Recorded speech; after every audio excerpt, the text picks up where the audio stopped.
All right, hi guys. I think we're live. Let me check real quick. You guys can hear me. Let me know in the comments or the chat.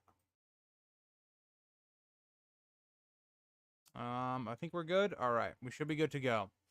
But we're gonna start on this screen because I need to address something before we get into the stream. Okay. So this is for people rewatching the stream, people in the stream. I can't really help people that join in the middle, and maybe if I'm talking about something unfortunate, but there will be House of the Dragon spoilers on here, since we are ranking and doing all of the Targaryen kings and such. There are going to be spoilers for, like, kings that are in the shows, like Viserys, and all of that in the future, right? So if you do not want spoilers for the end of the show, I would probably stay away from when I get to Viserys in the stream. And then, yeah, so that's just a little warning for people, right? And we'll actually get into the tiers. And let me address some things. We're gonna switch screens, not that one, this screen. Okay, so all of the heads are chopped off for some reason because I had to do this on a tier maker again, which it's whatever. They were also all randomized all over the place, so I kind of put them in order. But yeah, Liam, can we do pretenders too? We could vote on them. I don't have pictures for any of the pretenders, but yeah. Hi Jordan, how are you? Thank you, Evie, for telling me you can hear me. Do we have to consider Aegon II as a true king? So, Hugo, when we get to Aegon II, I'm going to kind of do a split one. I'm going to do Aegon II and Rhaenyra. Hi, Matthew. How are you? Also, I will say, for people that are either rewatching the stream or in chat right now, at the very end, I will give you guys my complete list of all of the Targaryen kings.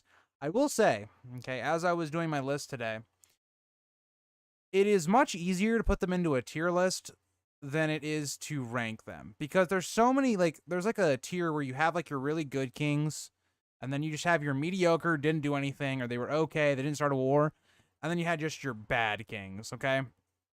Another thing that I want to point out before we get into actually voting on where these kings should be is I'm interested to see where you guys put these kings based on how they ruled. Did they rule like previously? So like a Hand of the King, there's a very specific person on this list that for me is a lot higher because of what they did in the past before they came into their actual kingship, right? And I think there's some other candidates on here where they were good people but bad kings. So I'm be interested to see where you guys put them, because it will all be fan voted for anyone that is new to this, right? And also there's going to be the idea of, yes, they may have been good for one group of people, but were they good for another?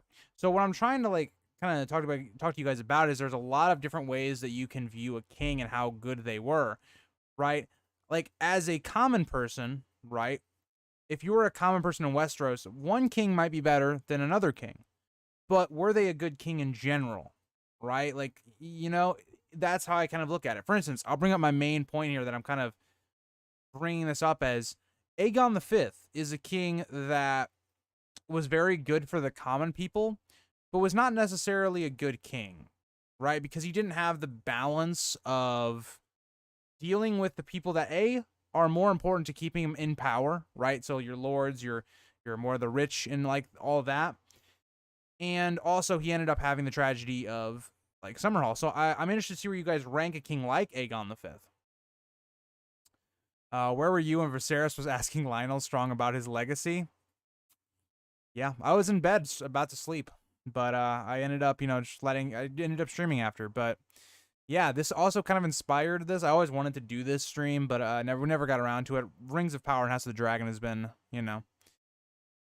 I think this kind of rank is bound to be very unfair. Kings who did impressive and flashy feats will tend to be ranked higher than kings who reigned in peace and prosperity. Good hand and good king you're talking about. Yeah. So that's, yeah.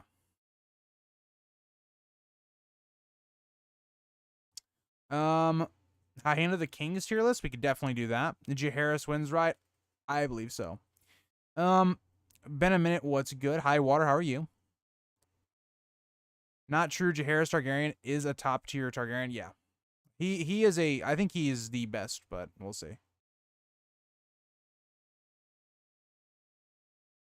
So, Hugo, when I do my list, I'm going to talk about that, right? Because at the end of the stream, I'm going to talk about my list and why I had certain characters here and there, because there are a lot of kings that I think are in my top 10. Like, let me think. How many are there? Hold on. Let me go to my list. How many kings are there? There are...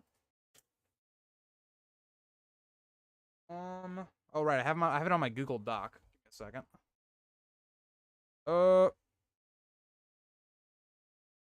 There are 17 kings. Some of them are very, like, they didn't do a lot, but hey, there wasn't a war. They didn't do anything bad. But see, that's the thing that I think is interesting, is that when you do a fan voting, right, it's going to be basically up to you guys how you rank them.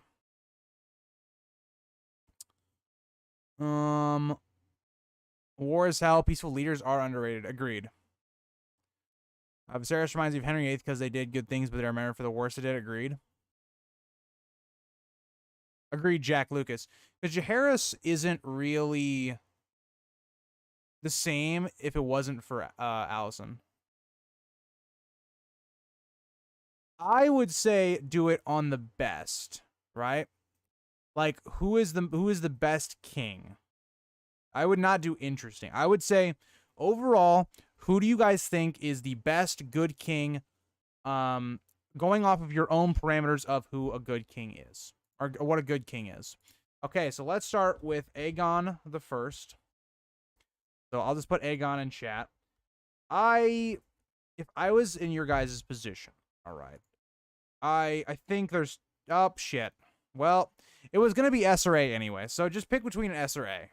I will not allow you guys to put Aegon below S or A. So you guys have a 50% chance on winning this one. Maegor for the troll win. I will say, so if you guys don't know, I actually have done a video before on this topic. It was a bad video. Okay, I'm gonna throw that out there. I watched it before I did this stream and I'm like, wow, that was a bad video. Like, I was just not right at all. And also the gameplay, and then I didn't really have, like, when I was actually talking about it, so it was kind of hard to follow when I was just kind of skipping through it. Bad video. But long story short, I had Maegor, like, right before the Mad King. Yes, the Conqueror, Aegon the First. But I had Maegor at the very bottom, right next to Aerys, like the second. And that was a bad placement. That was very bad placement. Bobby B. Where would you guys put Bobby B on here? He's not a Targaryen king, so he won't be on here, but where would you guys put him? I'd probably give him like a solid... I don't know, man. I don't know. Like, I would say C or D, maybe, for Robert. I mean, I think you could argue B because during his reign, it's the same argument as Viserys. It's, okay, during his reign, the people had a very peaceful time outside of certain things like the Greyjoy Rebellion, but it was a very prosperous time for the realm, and people liked Robert. But when you look at what he was doing that creates problems in the future, you kind of bring him down a little bit. So I think it's interesting. Jaehaerys for sure. Yeah, I think Jaehaerys for sure is number one. I disagree with the options for Aegon. He was a great conqueror, but was far from a nice person. He was a tyrant to some extent. But I think that's every king. I mean, if you look at Jaehaerys, for instance, he was a tyrant when he needed to be. And that was something that made Jaehaerys such a great king, is that he flexed his power when he needed to, but he didn't overdo it. He didn't go the Maegor the Cruel route, right? Aenys, people like Aenys would be like the only people that I would be like, you know, they weren't really a tyrant because they didn't do anything. Like, he straight up was just like, yeah, I'm not making a decision. I'm just, yeah.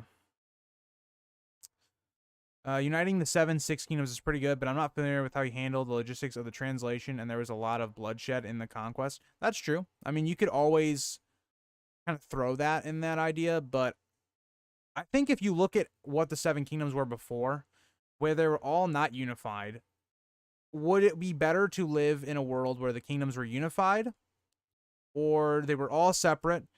You really had, like, I just think for me, I would say life would be better for someone with the kingdoms united. But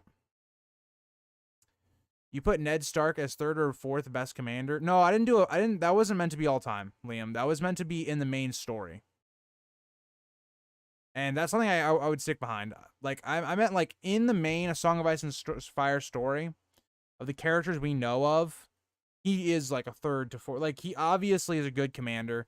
He knows how to run a good military conquest. Like, if you think about what his plan was against Tywin and the Lannisters in book 1, he straight up told Catelyn exactly what to do. You know, strengthen Moat Cailin. You kind of get the north ready. You kind of start to try and build a fleet, right, with Wine and Manderley and all that. And you just kind of prepare. You go to what your strengths were. James Cutter, C. You think Aegon is C? That's you think he is a below average king.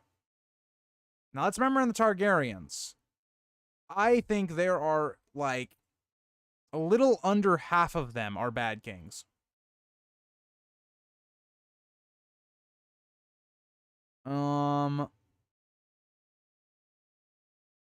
Robert Baratheon is a D tier king based on his personal qualities as king. The prosperity of his realm or reign are not due to his virtue. I can see that. It's kind of the same thing for, like, if you talk about Aerys for a degree. Oh no, Bobby B. Okay, thank you. Okay, that makes more sense. I was like, yeah. On this list, Jack Lucas, I would say B is average, just based upon the options because it's directly in the middle. But yeah, if you were like going off of school or something, yes, C would be average. Get the damn breastplate stretcher, yeah. Jon Arryn was truly ruling the kingdoms. That's true. But like I was talking about with the Mad King, it's kind of like if you look at the first half of his reign with Tywin being in control, it's kind of the same idea where it's like the realm was doing good, but it wasn't because of Aerys. I was more sad when Small Paul died than Queen Elizabeth. Okay, all right. What was the quality of life of the common folk improved by uniting Westeros? I would think it's more difficult to know the needs of the North. So, I think the North is a very interesting example because the North, even after being united, was very separate from the kingdoms. There was very few like kings throughout history that actually really cared about the North. So the North kind of just governed itself. It's kind of like if you think about the scene with like Cersei and Joffrey, where Joffrey's like, well, go, fight the North or whatever, go up north. You just can't do that. I mean, because the North is so much bigger and it's just the biggest kingdom, it kind of self-sustaining. But I would say other places it was better for the common people. I'd have to put Bobby B in C or D. His having guarded the crown and put it so heavily in Tywin's head is a big, yeah. Agreed. Is Daenerys on this list? I did not put Daenerys on this list, Hugo, just based upon the fact that in the book she has not become like the queen of the throne or Iron Throne yet. If we wanted to go off the show, she does like become queen, but there should be a Mad King tier. I think if I was gonna do this, I think there'd probably only be 2 people in D. If you guys want my honest opinion, I think there's 2 people in D. All right, we're gonna go ahead and put Aegon in S. Also, we are going to like within S, we're going to, or like within each tier, we're gonna kind of figure out which king you thought was better. Okay, Aenys. Now Aenys is gonna be an interesting one because Aenys was somebody that when I made my ranking right of him, I gave him a little bit of slack, right? But I definitely have gone against that. I think he was a terrible king. I think bottom like 7 kings. But I'm interested to see what you guys think because he was a character that he seems like a good person, but he shouldn't have been king. It seems like it's kind of like Viserys in House of the Dragon. What would you put? Are you talking about Baelor? Jordan? Are you talking about a different character?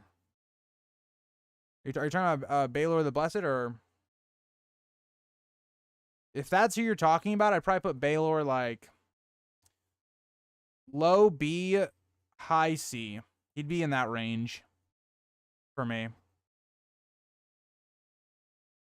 But as I was talking about, Aenys, he's the king that follows Aegon the Conqueror, so a lot to live up to. And he kind of has to deal with a lot, right?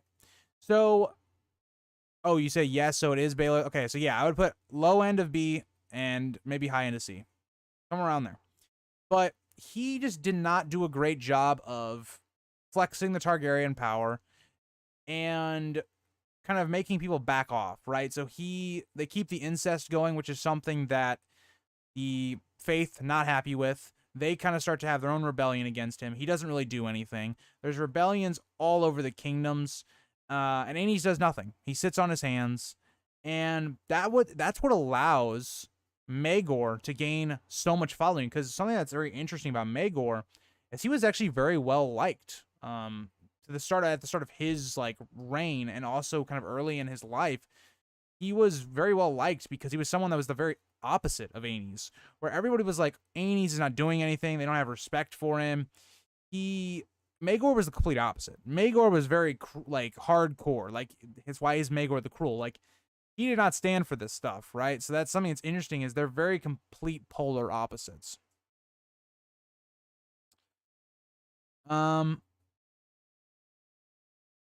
Good man or men don't always make good kings. Agreed. They do not. That guy who leaves the party. I like your name, by the way. And you do a short explanation of each king, their role. So yeah, there's some of them that are going to be kind of tough because not a lot actually happened in their reign, or their reign was very short. But I will try to do my best for each king. I will say I know the kings like. I would say I know the kings up to like Aegon the Fourth, or after Aegon. No, like all the kings before Aegon the Fourth and then Aegon the Fourth. I know the best. I know those kings the best. After that, it gets a little muddy, but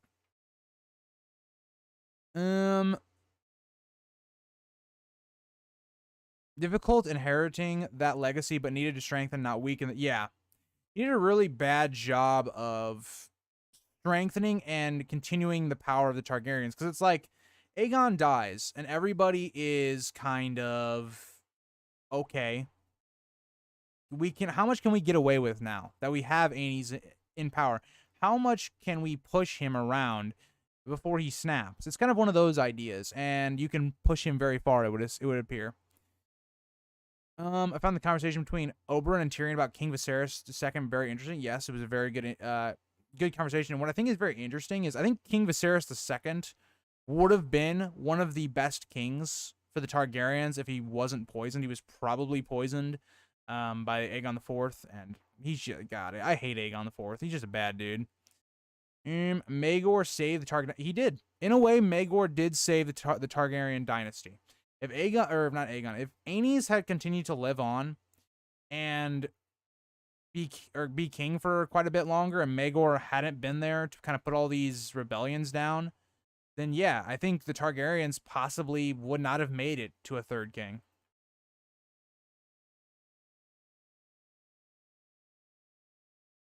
Maegor is S tier. Aegon the Uncrowned was a usurper. I don't know about that, my guy. I don't know. I don't know about S tier. That's a big send for S tier. Maekar is an A for me. Okay. I'm trying to remember where I had Maekar. Let me see where I had Maekar on my list. He was one of those kings where I was like, I know he just had good. Okay, I gave him a pretty solid ranking, I would say. I gave him a pretty good ranking. Aegon III S. Liam, I am going to strongly disagree with you on that one. Well, when I do my list, I'll talk about Aegon III. He's a king that is very interesting. He's a very interesting character to study because of all the PTSD he goes through. Like, he had a terrible life. Aegon III had an awful life, but I feel like Maegor wasn't too cruel of a guy up until he got that bunk in the head. Yeah. Maesters hate Maegor because he saw through their... Well, that, and also, the Maesters in Fire and Blood have a very distinct way they write characters. If you are a male Targaryen, you're a dragon rider, you're a great fighter, they instantly hate you. It's the same thing with Daemon Targaryen. it's just like that, really, throughout Fire and Blood. Like, if you are someone that uses your dragons effectively and is not afraid to use them, the Maesters don't like you because they don't like the dragons. But that's my theory. It's my theory. All right, let's just put Aenys in C. You guys are kind of going with the C for Aenys. I think that's fair. Since a lot of you seem like you really like Maegor, I'll throw the S up there. I'll throw the S up there. I don't think he should be S, so this is maybe where we see some of the chat biased. I think I'd put him probably right above Aenys. I'd probably put him in like C, but we'll see. See what you guys say. Maegor was given Blackfyre named Prince of Dragonstone. Titles reserved for future heirs. That is true. That's true. That's true. That's something that the Targaryens struggle with a lot, with especially given Blackfyre, as we'll see later on. I think that's more of just Aenys not being decisive. I think Aenys and Viserys are very similar in the way they act on issues. Like, they're very don't want to get involved, don't want to get in wars to kind of help and all that. But yeah, I don't know. Maegor killed himself. It's a conspiracy. Some people think Maegor possibly was killed on the Iron Throne. There's a little bit of suspicion around Maegor's death. We're not really sure how he died. Like, we know he died on the throne, but we don't know at what circumstances he died. Maegor would be great if he didn't have to deal with fate and wasn't poisoned with Iden as a kid. Yeah, that's fair. Someone didn't kill him? Okay. All right. I'm pulling out my A World of Ice and Fire book for this, LOL. Okay, Matthew. All right. Basically what you need to know about Maegor, he had some good things, he had some bad things, right? He kind of basically builds up the Red Keep. He is the person that kind of creates all these pathways in the, you know, in the keep. And these are the paths we see with Varys using, the paths we see with Daemon using in House of the Dragon. He does a lot there. He puts down a lot of rebellions. He like we've talked about, he does save the Targaryens at this point because they had so many opposing forces that were trying to go against them. People hated the Targaryens at this point, right? And that's kind of where we kind of stop at that point. Now, why he's named Maegor the Cruel is because he was very extreme, right? He killed 3 Grand Maesters, like we're talking about in the chat with Young Wolf. He was someone that killed all of the builders to keep the secrets. He had 6 wives. I think it's implied that he might have raped some of them. It's a lot. He was a very extreme person, right? And his way of ruling was through fear, which is something that was not sustainable, right? So that is why he also is a kinslayer. That's a good point as well. But he's a guy that is so hard to judge because he did a lot of good, but he also did a lot of bad. Maegor the Builder? Possible. Okay. Also, I didn't even mention that. Aenys also had to deal with Visenya, who was being a pain in his ass, but, you know, we love Visenya on this channel. I like Rhaenys more. We've talked about this, but Maegor definitely unalived himself. I love how you worded that. Maegor seemed to have so many traits of a good king, but he was such a psychopath, and his mom seemed to drive it. Yeah, that's kind of how I look at Maegor as well. 6 wives, no children. This guy knows how to live. Oh, God. Agreed, Tucker. Agreed. He tortured and killed his nephew, Viserys. Yep, that's a good point. Maegor just liked building. Yeah. But yeah, those are all very solid points. Very solid points. I think if you look at power rankings on my rankings compared to my first video, I think he had the biggest upswing of anybody on the list. So I don't think he's not terribly high, but he went up a lot of spots. I think she was the only one. Well, okay. Yes. throughout the entire thing, right? She was there for him and all that, and she was in his corner. But early on, the people liked him. Like, early on, he was loved by the people because of what he had been doing and fixing Aenys' problems. Right? So he did a lot of great there. Which dragon did Maegor ride? He rode, I believe, Balerion, correct? Correct, chat? I'm not good on dragon riders. That's the one thing don't ask me about. I don't know the dragons. I know generally, but I'm pretty sure Maegor rode Balerion, correct? Given the speculation about him being a Targaryen, I'm going to have to rank Mance as an A just for oh god. Ashley, don't do it. Jordan, is Rhaenyra in here? Yes. I don't understand why people always say there was never a woman queen. Rhaenyra sat the Iron Throne. Like, again, these are spoilers for House of the Dragon, but she sat the Iron Throne. But yeah, no. When we do Aegon the Second, we're gonna also rank Rhaenyra. I think I'd put them in the same category anyway. But yeah. I think once Maegor secured the Target dynasty, he took himself out. Maybe. Daenerys, Rhaenyra, and Visenya are reincarnations of one another. You think? Because they're all kind of very different from each other. Like, Visenya was kind of your warrior kind of princess. She was very, I wouldn't say, I don't know, she was pretty cruel, to be completely honest. Rhaenyra doesn't start out very cruel. She starts out, and because of the circumstances that happen to her, she becomes cruel, but she's never a warrior, and even her as a dragon rider, we really never see her to her extent, like, actually use her dragon, Cyrax, so I don't know about that one. And then Daenerys is a lot more like Rhaenyra, in my opinion. Like, I think if Daenerys was in Rhaenyra's position, I think they would be very similar. So I could see that part of it. Honestly, I think Rhaenys is a better for the reincarnations. Because Rhaenys is a lot more like Rhaenyra and Daenerys, and I think Visenya is. Like, Rhaenyra later in life is a lot more like Visenya, but...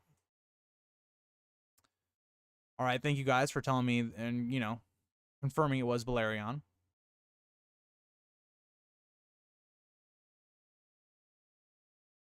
Damn, that's cool. He's more suited to the Black Dread than... Yes, that is correct.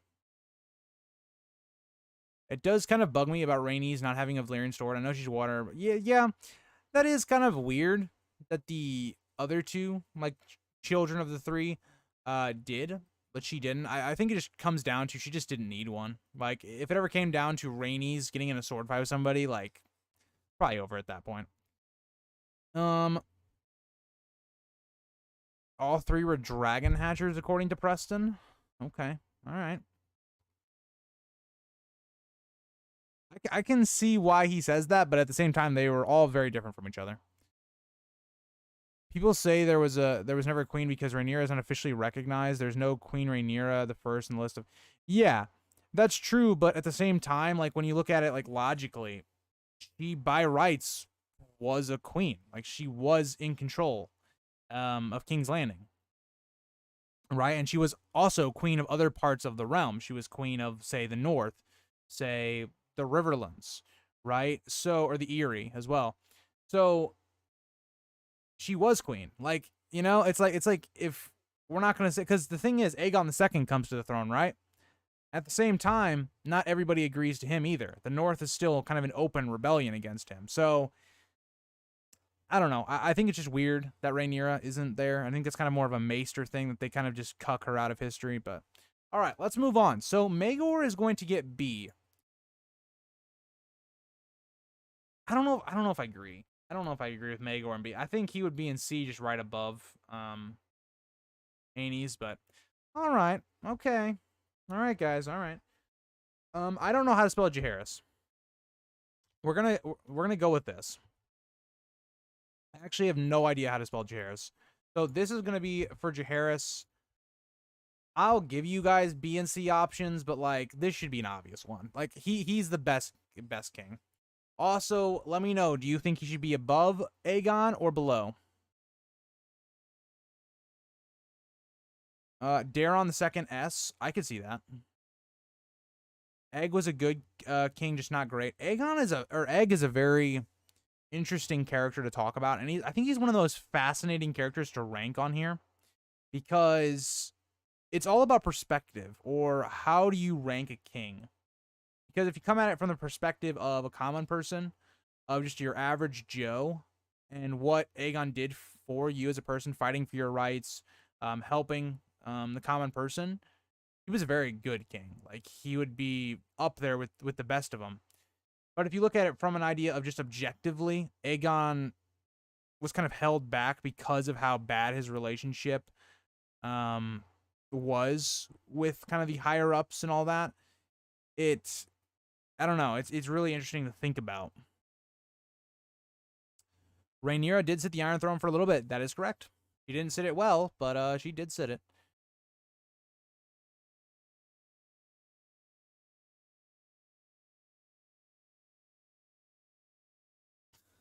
Tristan, I don't even know how you say that. Tristan, Truefire sat on the Iron Throne. That is correct. Jaehaerys, yeah, okay, all right. I'm halfway through Jaehaerys' reign in Fire and Blood. Yeah, I'll be honest, I don't like Jaehaerys' reign. Like, reading it, it's like, it's cool he's doing all these things, but it's just like, we go from Aegon, and we go, you know, with Aenys and Maegor, a lot of fighting, a lot of, like, infighting. And then we got Jaehaerys, and it's just like, it's like 80 to 100 pages of just, yeah, Jaehaerys did this cool. Jaehaerys had problems with his children. Yeah. Okay, I'm happy you guys are saying above Aegon. I feel like he was a shady dude and a manipulator? Maybe. Maybe he had to be. Being in control of the capital is not enough to be recognized as a legal monarch. The Maesters who wrote history are Greens and managed to make the argument for Aegon. Yeah, that's true. That's fair. True. My thing was, like, Hugo, if you like look at it like from the Maesters, yeah, they definitely cut her out of history. But for me, I think just objectively she should have been on here. Do you think one of the reasons he's perceived as the best king is because he has a lot more written about him? Jordan, I think the reason he is the best king is because, for one, he ruled the longest, right? Two, he, for the most part, had peace the entire time, right? There is some points where he didn't have peace, but they were very quickly, and he handled them very well. And not only that, he knew exactly how to use the dragons. So if we look at all the kings that have dragons, really none of them use them correctly, outside of maybe Aegon. Where Jaehaerys knew just enough, have enough, like, cruelty, or not, maybe not cruelty, but enough ambition, or what's initiative is what I'm looking for, to flex the power of the dragons, to kind of intimidate people, while also being very merciful, right? He was that perfect, like, king when it came to understanding how to use the dragons and the Targaryen power at large, and he elevates the Targaryen power more than anyone else in the Targaryen, like, family, right? That's why when Viserys comes to the throne, they are at the height of their power. It's because of Jaehaerys. And when we're talking about, like, Lionel, like, Strong and Viserys' kind of talk, and Lionel Strong goes, you have carried Jaehaerys' legacy, right? You've continued it. You haven't gotten into wars. The Targaryen power has really never been any higher than it is at this point. We have more dragons, more dragon riders than in any point of history, really. So that's kind of why Jaehaerys is looked at, in my opinion, as the best. And we're not even talking about his wife, Alysanne, who is the best queen of all time as well, and all the reforms she did for women at this time, and just all of that idea. Also, Jaehaerys kind of connected the Seven Kingdoms, where he made, like, a concrete, like, constitution, really, for all of the kingdoms, and also connecting them with roads. He was the king that kind of put the realm together, right? So that was kind of another thing he did that was very significant. His one downfall was he was terrible with especially his daughters, but he wasn't great with his children, and him not being able to have a good succession was another thing that I think you can kind of make as his downfall, but he had a lot of unfortunate circumstances. Aegon built the Targaryen dynasty, and Jaehaerys kept it going. Yep. I feel like he did a lot of history writing, and that Alysanne was the one that did the most good. I think that's a fair argument. I think Alysanne like had a lot to do with what Jaehaerys was doing. She made a bunch of laws of her own. Like she was actively ruling at times when Jaehaerys would kind of go out to go, around the kingdoms or whatever. She would actively rule for him. So, am I the only one that pictures Timothy Chalamet when they think of young Jaehaerys? I don't even know how I picture young Jaehaerys. It's hard to picture a young Jaehaerys because I always think of like the older version of Jaehaerys. Yeah, and that's the other thing is Maesters love Jaehaerys because Jaehaerys was kind of what the Maesters hoped Targaryen kings would be, not using their dragons and stuff like that. But yeah. What's up, my guys? Just got home from choir. Happy to catch a stream. Happy to have you in the stream, Casper. How was choir? His wife was better because you guys really like Alysanne, and yeah, I think that's fair. Jaehaerys' reign was my favorite part to read, actually. All right, cool. You love to see that, Quincy. I think his reign was probably my least favorite of the entire book. Because I think the ending with Aegon III, I just really love that time period. So I can see why people don't like it, but I still really like that time period as well.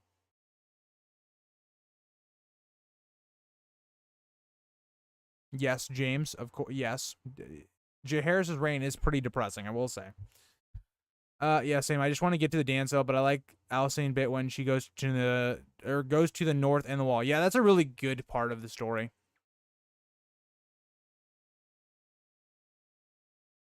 Yes, agreed, Jack.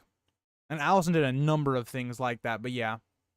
Alysanne was like the first person that like started where it was like women would go to the queen and either asking her for advice or this or that. And she was really good at making matches for the realm. And that's one thing, right, that was really great about her is that we see a lot of times where the reasons bad things happen in the Seven Kingdoms is because there's bad matches, right? You'll have a husband that doesn't like his wife, but they're matched together for some reason.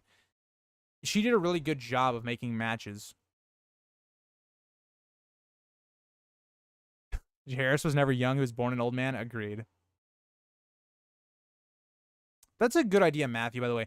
I would say Maegor kept it going and Jaehaerys rebuilt it. That's a good idea. I could see that. Why did polygamy quickly fall out with the Targaryens, but incest did not? I don't know. It's a good question. I guess they really liked their sisters and stuff. yeah, I don't know. I always think of Jaehaerys eloping with his sister. Oh, boy. Because of the faith didn't want the Targaryens overproducing. That's fair. My main reason for liking Jaehaerys' reign is because there was so much war before and afterwards. It was a refreshing section to finally have some peace. That's a good point. And that's why I like Fire and Blood to a degree. Or it's like, not to a degree. It's like, out of all of these Song of Ice and Fire books, it's like on my top half. It is paced really well. Because you're introduced to like, I would say the second most interesting time, which is Aegon the Conquest stuff. And then you have a little bit of a slowdown with Aenys, and then you build it back up to Maegor's time, and then you have a long period of peace, and back into the most, like, dangerous or, I guess, wartime.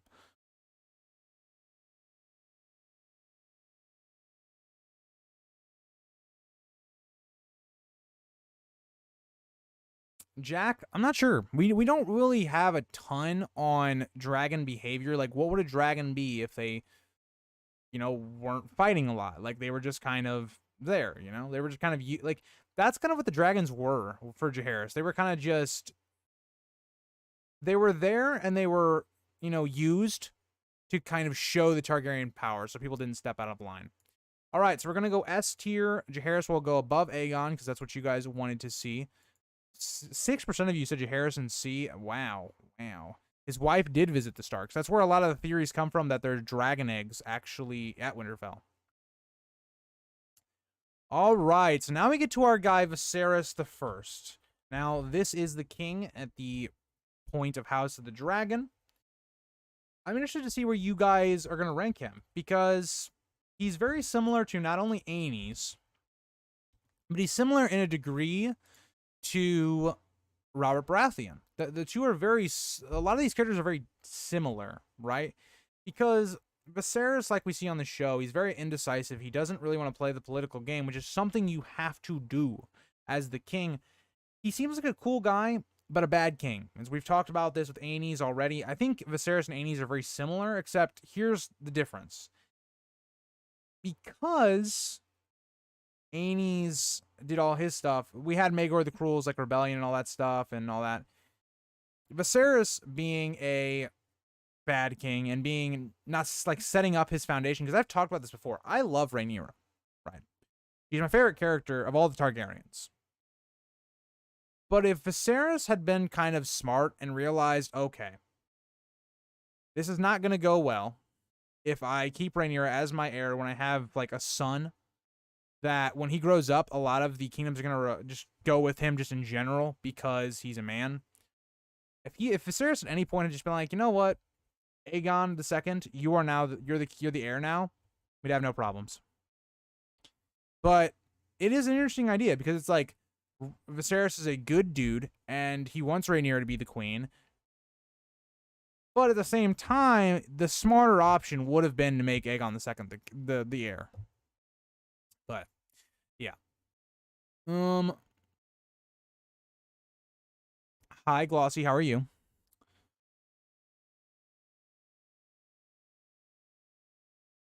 If you die and a war happens immediately after, it's a sign of a bad ruler. Agreed. Like, because you would think, right, if you're a good ruler, right, this can be very circumstance, right? If you die unexpectedly, right, or you die in battle or you die young, you're not expecting to have to worry about who takes the throne after. It's kind of like Daenerys, and this is a bad scene, but or just a bad thing to reference, but season 7, right, when Tyrion's like, okay, Daenerys, what happens if you die? Right? It's one of those ideas where it's like, this character really shouldn't be in the position to die yet, right? It should, theoretically, it should all be like Jaehaerys. Everybody lives to their old, and they can kind of set up their succession and all that. It's not how it goes. So I think that is true for the most part, though. Like in Viserys' case, his health was declining. He knew it was going to come. He makes Rhaenyra the heir, and he can. There's obvious tension. He's so oblivious in Fire and Blood. So this is where I say, like, it depends which Viserys we're talking about. If we're talking about Fire and Blood version, he's got to be C. Right? Show version, I think maybe you give him a little sway here and there, but in the book, he's a terrible king. He's just oblivious to everything. He kind of, even when we talk about how he wanted Rhaenyra to be the heir, it's not like he was a great father. He didn't give, like, in the show, they change it where Rhaenyra gets her options to who she wants to marry, and Rhaenyra just, like, doesn't want to marry anybody. In the book, it's literally like, this is the conversation, right? They're at a council, and the conversation comes up, hey, Rhaenyra needs to marry. And Viserys just goes, or not Viserys, one of the Maester, right, goes, okay, let's marry her to Laenor. Now, on the outside, that makes sense, right? Look, everything you talk about in the show, it makes sense. But then, I don't remember who it was in this council meeting goes, yeah, he's gay, though. Like, that's just not going to work. And the Maester goes, well, don't worry. It'll be fine. I don't like fish. And yet, I eat fish when it's served. It's like, we're comparing fish to your sexuality. It's not the same. But Viserys is just like, yeah, this is a great idea. Rhaenyra, I don't care what you say. I will remove you as heir if you do not do this. It's just, yeah, Viserys is a very different character in Fire and Blood. We don't get a lot of his personality, but his actions and his just unwillingness to do literally anything is bad. And then Otto Hightower is way more of like, Viserys is a puppet in Fire and Blood. Like, Otto Hightower really is in control. And that's why the kingdoms kind of are, like, at this point, they're very, like, having a good time. Like, it's kind of like Robert Baratheon, right? The first half, or not even the first half, his reign, the country is doing pretty well. Like, this is a very prosperous time. But it's not really because of Viserys. So, I don't know. If I was voting, I know you guys have already kind of decided for B, I would have Viserys in C. I think he was a very bad king. But the show version, I think, does sway me a bit. Hugo, I think Viserys the First from House of the Dragon is great.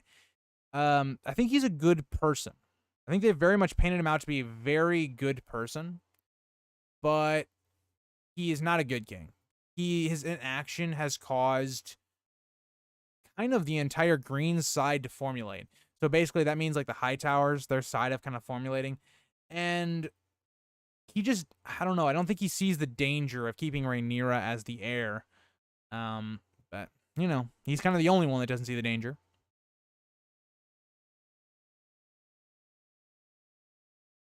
Also, him marrying Alicent was stupid. When you just look at it, he should have married Laena, even though it's a weird relationship. That is the one he should have married. Yeah, I agree, Jack. I agree.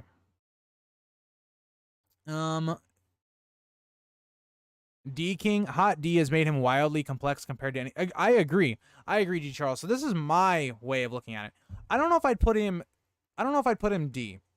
I think I'd put him low C or high D because I think D, there's a special place in hell for D, right? I think there's two kings for me that are in D. But he just is not a good king. He just isn't. And even if you look at the book Fire and Blood, he's really not a good dude either. Like, you know? Also, I think I'm getting a storm outside, so if the stream just dies at some point, you know why. I can empathize with his avoidant behaviors. Yeah, I can too, because I don't think I'd ever want to be king. That's not something I would want to do. But we'll see.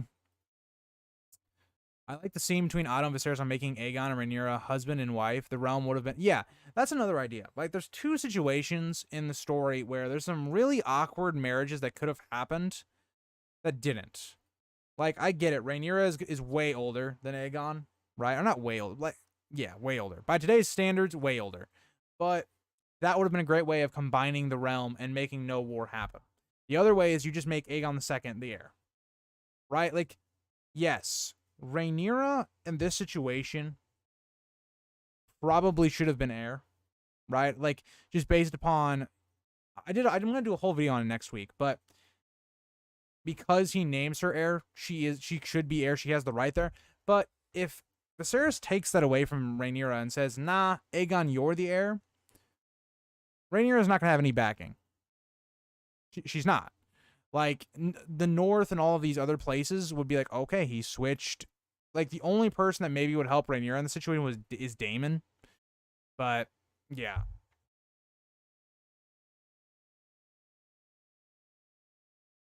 And also, Rhaenyra still could have worked as queen, by the way. It's just, I'm giving you an easy fix. How you just fix what ends up happening later. Allowing himself to be manipulated by the High Towers is his biggest mistake, in my opinion. Should have spent his final years solidifying Rhaenyra's role rather... Yeah, agreed. Like, this is the whole idea, is that he, at this point, it makes sense for Viserys to, like, marry and have more children.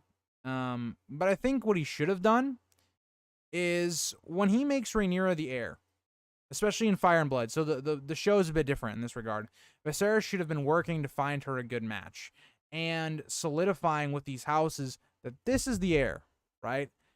And making sure it's like, if no other heirs come about, they are not going to become king. And even when we see Alicent and Rhaenyra's relationship break down, he should realize that. And what he should have probably done is send his children with Alicent and Alicent to Dragonstone instead of Rhaenyra. Like, I know Rhaenyra is the heir, and that's what Dragonstone usually, like, stands for, but Rhaenyra is the one that should be at the Iron Throne, not the other way around, right?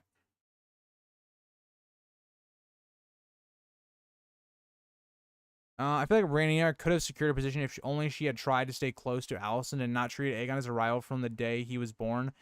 But that's the truth, right? Rhaenyra is seeing it as how it is.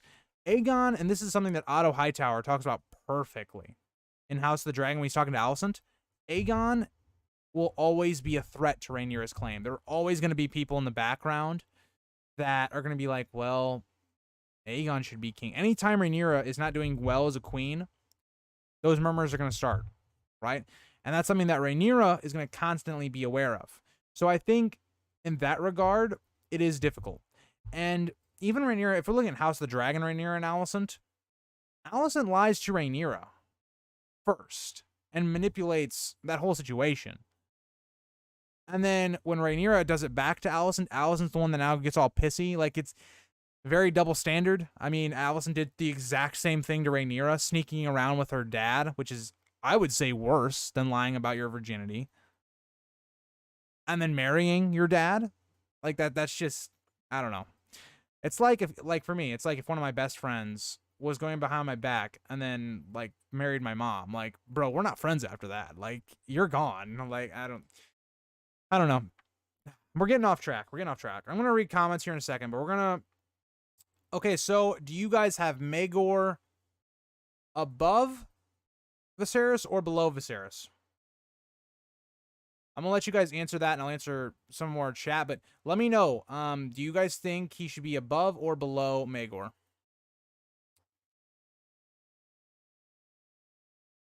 I'm a believer in the theory that Laenor was straight, bisexual, and did do his duty as a husband, and the Maesters are really trying hard to convince us he was gay to illegitimate. So there's a lot of ways you can go with that. I've talked about in a Maester conspiracy is that the reason the Maester, and because this is the only option that is given to Rhaenyra, is that the Maesters thought about this very hard. And we're thinking about it because Rhaenyra is now the heir. Who is she going to marry that we can kind of mess it up for her, right? Because the whole idea of the Maester conspiracy is all they talk about in Fire and Blood is slander, basically. They slander Daemon. They slander Rhaenyra from the get-go, right? So how would you slander and do that? Well, give her a gay husband that we know is not going to give her children, so she has to kind of go out with somebody else. So you win either way. One way, Rhaenyra won't have kids because he's gay. Or two, if she does have kids, well, these kids aren't Laenor's.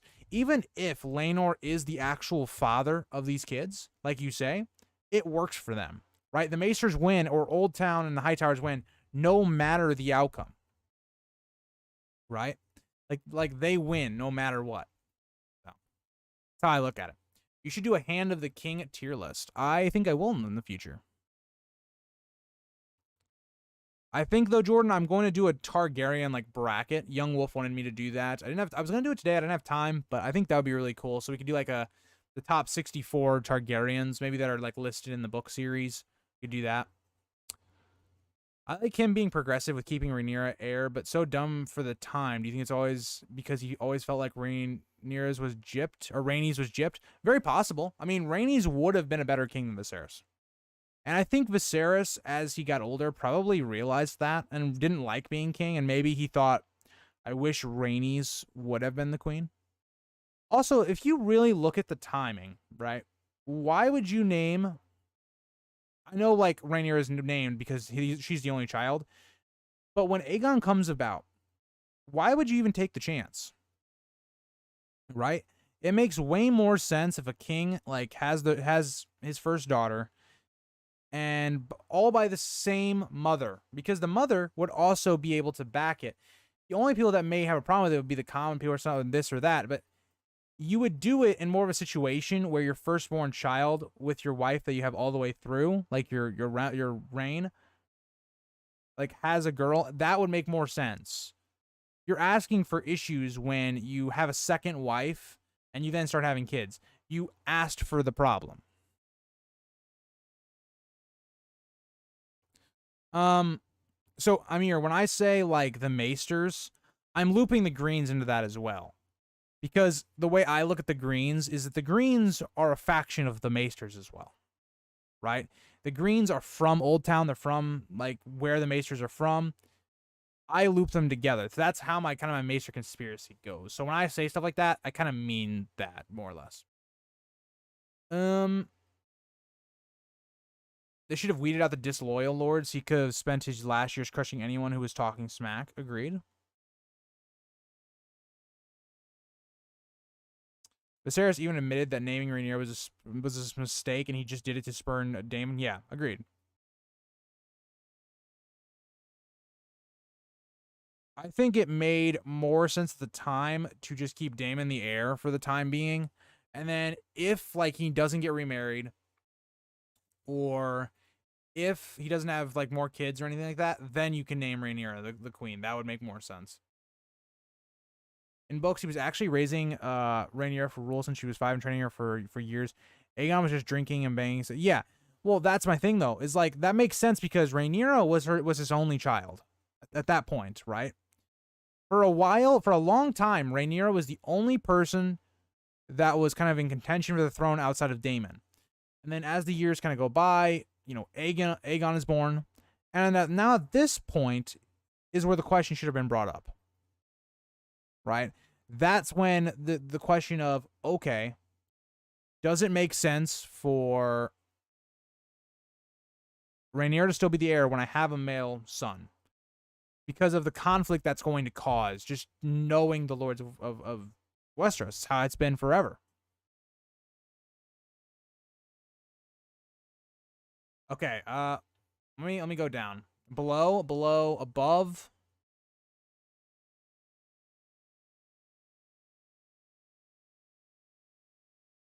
Oh, hi Magnus, by the way. Okay, let's go ahead, and I think I saw more belows, so I'm gonna go ahead and put Viserys below Maegor.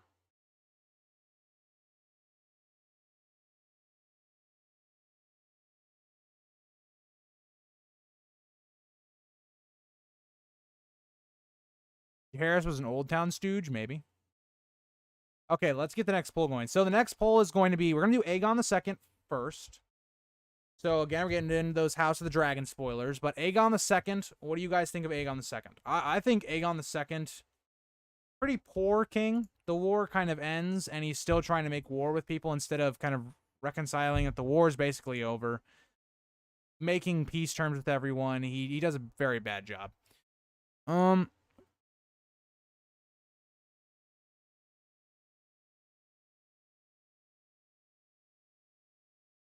Marrying Laena would not have fixed things. House of Velaryon would have gone for the throne just like the Hightowers. I think they would have tried, but the thing is, the difference between both the Velaryons and the Hightowers, the Velaryons, like how they're portrayed in the books, or not book series, in House of the Dragon, are not as like politically savvy, right? And then the whole idea would be, okay, if he marries Laena instead, right? Laena wouldn't have been able to have children for quite a bit, so maybe something would have changed there. But it would have been interesting to see, because I think it could have changed it, but you kind of are correct. Viserys really shouldn't have married in the second place, or not in the second place, but in general. She shouldn't have married in general. But it made more sense politically for him to marry into the Velaryons than it does the Hightowers, right? Because in that idea, think about it. The Velaryons have dragons. 2 dragons. Right? At this point, they have 2 dragons. They are rich. They have a huge navy. It makes more sense. The Hightowers really don't make sense. Yeah, Alicent marrying Viserys was pretty bad, but she also didn't have a choice. I mean, she did have a choice. She could have just said, screw you, Dad. But I get what you're saying. Yeah, that's kind of how women are kind of told to do things at that age. That's kind of a normal thing for women at that time period. You do what your dad says, or you do what your husband says. It's kind of how that society is. But at the same time, like, you still didn't tell Rhaenyra, like, you were sneaking around with her dad. Like, you know? Or, like, yeah, my dad's kind of putting me up to this, you know, type thing. You know? It's like at the same time, it's like, it's kind of a double standard in that way.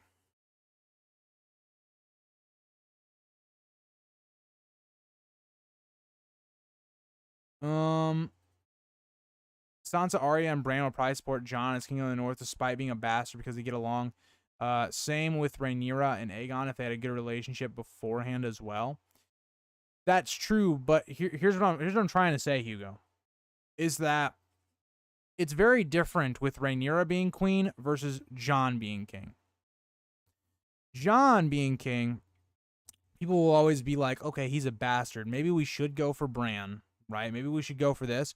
But it'll never be as high as something like Rhaenyra and Aegon. Rhaenyra is a woman. Like, in this world, this is a very, like, prejudiced, like, sexist, like we've talked, that's what the whole Dance of the Dragons is about. This is a world that will still have a problem no matter what with Rhaenyra becoming queen. So the idea of Aegon, another like male heir of Viserys, it's going to be constantly being brought up. People are constantly going to be conspiring, like bringing up to, for instance, Otto Hightower. If Rhaenyra ever starts being a bad queen, like maybe the people start turning against her a bit, maybe they go to Aegon instead, right? So like it doesn't matter how good their relationship like starts, Aegon could very easily be manipulated into, oh yeah, you know, Rhaenyra's not a good queen, you'll be a better king, you'll be the king. He can always be manipulated, and that's always going to be a threat to Rhaenyra, right? That's always going to be a threat. No matter how things go, that's always going to be something in the back of her mind. It's kind of the same idea with like Rhaenys and Viserys. If Rhaenys had become queen, Viserys would still have always been a threat, and someone people may have rallied behind if Rhaenys was not a good queen.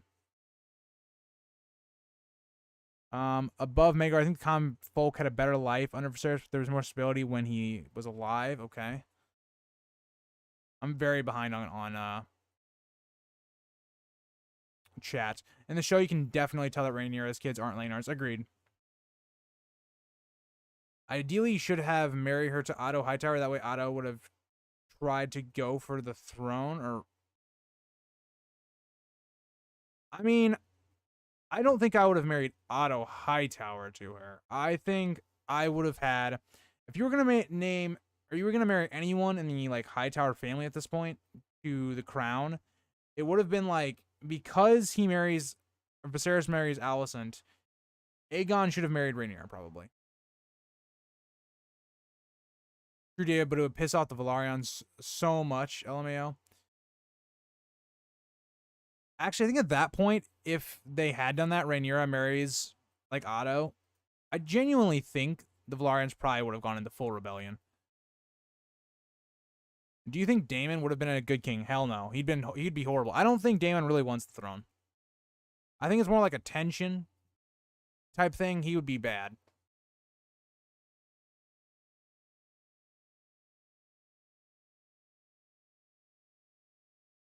Yes, Quincy. Alysanne does start that law.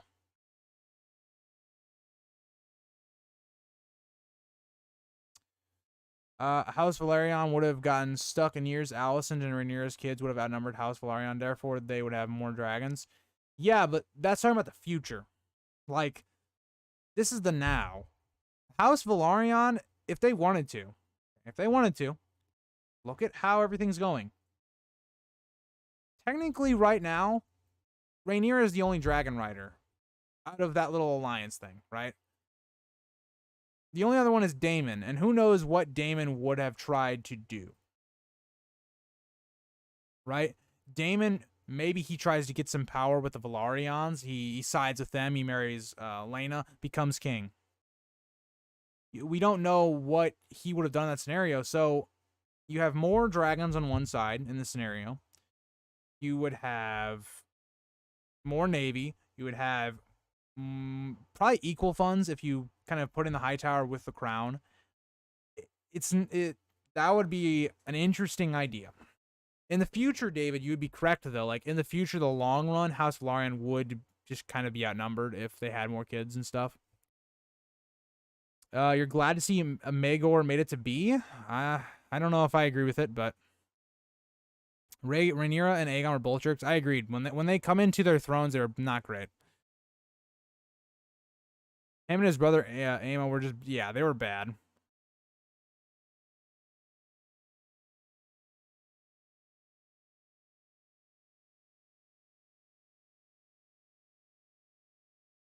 Three dragons, actually? Well, that's what I meant, like, as in, at this point of history, they have two dragon riders, Rhaenys and Laenor. If Daemon joins them, they have three.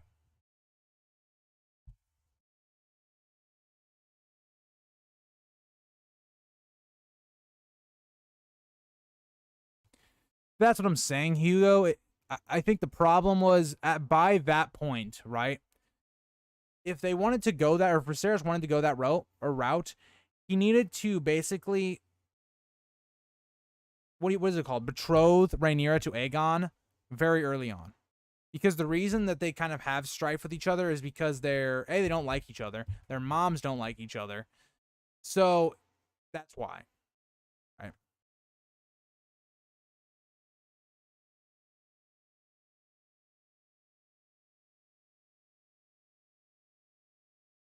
Viserys wanted to tie back the Velaryons into the fold. It seemed a strong political match. Yeah. That's why he like marries Rhaenyra. Like that's what I'm saying. On the face value, like Rhaenyra's relationship or marriage to Laenor makes sense, but you're setting up Rhaenyra to fail. Right? It makes sense politically, but when you look at it, it doesn't really make any sense.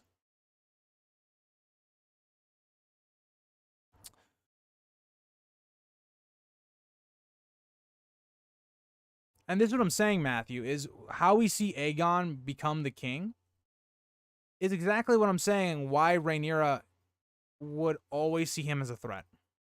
Because look how easily Aegon was kind of convinced to take the throne. Oh, your family is in deep turmoil, whatever, and all that. Well, let's say Rhaenyra, she becomes queen, she doesn't do a good job, she kind of starts being more like a Maegor the Cruel or Visenya type, and let's just say Otto Hightower comes up to Aegon's like, this is not going well, right?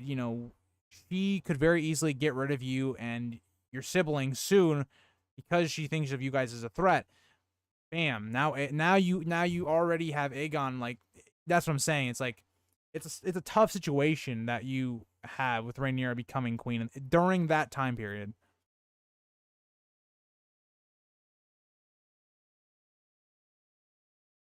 Agreed. If Rhaenyra and Aegon were married to each other and they genuinely didn't hate each other, there would be no war. The war would be over. The only wild card would have been Daemon. What would Daemon have done? But I think with that alliance together, there's nothing Daemon could have done. Like, he could have maybe gone to the Velaryons, but it's interesting. Annie should be D. I don't know. We're still on Aegon II. I was answering a lot of comments. Okay, so Aegon II you guys have in D. I don't know if I would go that far. I don't know if I go that far for Aegon II. I will say, my list to your guys' list so far is going to be very different. Because I don't think he was that bad. I think he was bad, but he wasn't bad enough to where he completely started wars. Like, I don't know. I don't know. I think... I don't know about that one. I guess we'll rank Rhaenyra now. I think she would... If you guys are ranking Aegon II that low, I think she's probably around the same. But... And I'm a big guy that doesn't like Aegon II. I do not like Aegon II. But I would not put him that low.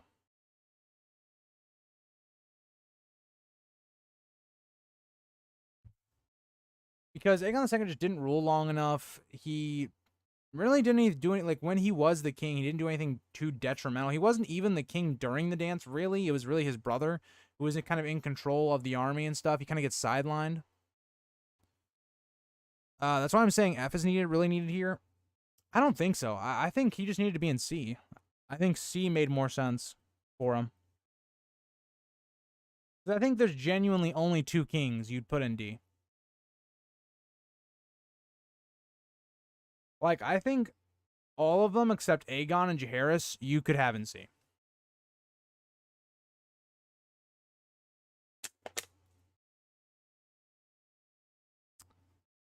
That's true. But the thing with Rhaenyra, Jack, is that the whole time he was looking to climb back up the order of succession. Right? The only reason he marries Rhaenyra is because of the succession. Like, if you look at their relationship, it's very hinted at in Fire and Blood that he only really married her because of the position that he needed to be.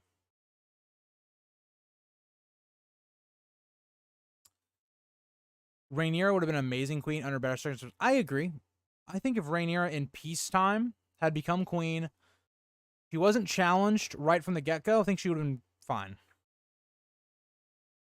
Aegon IV alone deserves his own spot. I don't know about that. I'd put him and the Mad Queen or the Mad King on par.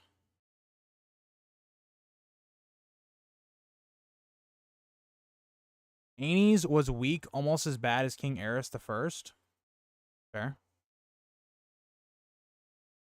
Later years, Aegon II earns his D ranking, in my opinion.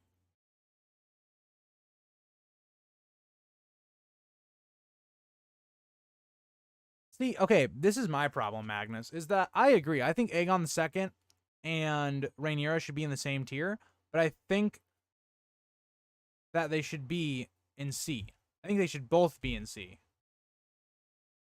Like, Rhaenyra was terrible, right? I agree. I think as queen, like, when she comes into her rule as king, or in King's Landing, she was bad. Her economic policy was horrible. When she takes King's Landing, think about it like this. People are applauding, cheering her. They are so happy she's back. They hated Aegon II. She comes back. Everyone hates her. The dragons are rushed and killed. Her policy has pretty much bankrupted like the people of King's Landing just to refill kind of the vaults, I guess, because all the money is like divided and taken. So there wasn't anything there when Rhaenyra gets there. She did a terrible job. Like, she did a bad job, but she didn't do a worse enough job to put her on a D tier, which would be the same tier as people that literally got the Targaryens destroyed because of incompetence and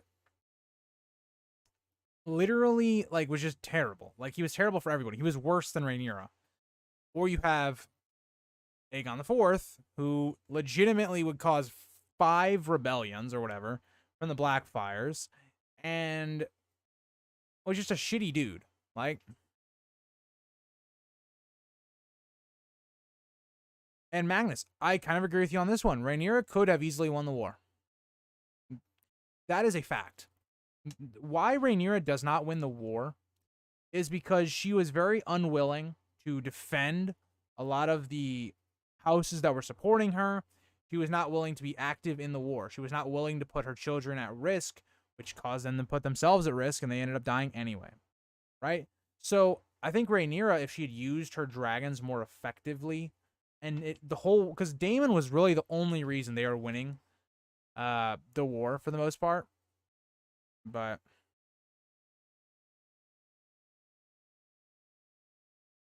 Magnus, I disagree.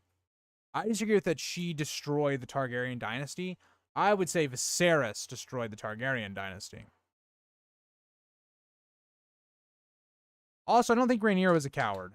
I would not go that far to say Rhaenyra was a coward. Rhaenyra was someone that, because of how the war starts, losing her child, she becomes very protective of her child, and she literally loses a child. Like, a mother loses their child. Most of us are not going to understand how that feels, right? But that is going to be one of the worst feelings of all time. And she goes into a deep depression. Like, the early parts of the war, Corlys Velaryon and Daemon really are the only people making decisions. Rhaenyra is not really doing anything for the most part. Like, she's kind of just isolated and she's grieving over her child. And because of that, she is very inaccurate. She loses more children because of it, right? So I would not say Rhaenyra is the one that destroyed the house. I would say Viserys destroyed their power, and then I think Aegon IV didn't help them. I think they lost more power because of his rule, and then I would say the Mad King just finished it. I think just because of how he was, he finished them. And even the Mad King could have saved the Targaryen dynasty. If Rhaegar comes to power, I think there would have been relative peace in the kingdoms and it would have been a better place, but because of his incompetence with not taking Robert's rebellion seriously, he ended up losing the war. Like, the actual probability of Robert winning that war is so low. Like, think about how it starts. Ned has to go north to get the entire army, right? Sneaking back into the north, by the way. Robert Baratheon basically has to sneak into the Stormlands, where he doesn't even have the full support of the Stormlanders. And during all this time, what are the Targaryens doing? What is the Mad King doing? Fucking nothing. Like, he's doing nothing.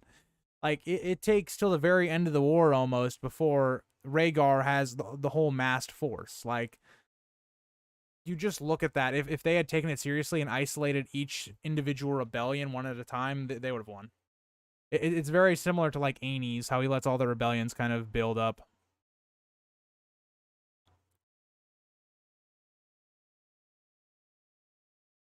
I agree with Baelor the Blessed. I think he was a good king, especially at the beginning of his rule. But after kind of the stuff in Dorne where he gets bit by the snakes, he's just never the same and goes kind of crazy and psychotic. Yeah, no, Rhaenyra did theoretically win the war because she is the one that continues the bloodline of the Targaryens. Rhaenyra could have recovered it all, and she actively destroyed herself during her rule at King's Landing. That's true. If Rhaenyra had just trusted Daemon, and because the dragon seeds really threw her over, right? If she still had trust in all the rest of the dragon riders, they still would have won, probably. Alicent and Otto destroyed the dynasty. Yeah, they were a big part. That's why I put a lot of the destruction of the dynasty and its power level with Viserys and not Aegon II or with Rhaenyra. If Rhaegar wouldn't have taken Lyanna, they would have won the war. If Rhaegar had not taken like Lyanna, there wouldn't have probably been a war. At least yet. Because we already know Rhaegar was planning to overthrow Aerys at that point. Rhaegon Stark won the war for Rhaenyra. Yes, she did. Or what? Yes, he did. I agree, Glossy. I agree, Jesse, but I think she's a fascinating character because, like I talked about with when her first child dies, that's something that is very impactful, and it's something that if she would have been able to shrug off, then the war would have gone very differently. Like as Ashley says, Rhaenys dies because of Rhaenyra's inaction of not letting her children and also her not helping people. Like houses, or not houses, but castles are being attacked by the Greens with dragons and stuff like that, and Rhaenyra's doing nothing. So, all right, so you guys have Rhaenyra in C. You're very split on this one, but we're gonna put Rhaenyra in C. I don't have a picture for her, but she is there. Let's move on. So we have Aegon III. Where do you guys have Aegon III? So I have some very strong opinions about Aegon III. I don't think he's a bad king by any means, but he pretty much, in my opinion, nails the coffin for the dragons coming back. He actively dislikes them, which he has reasons to, but he is the one that just completely condemns the Targaryen power.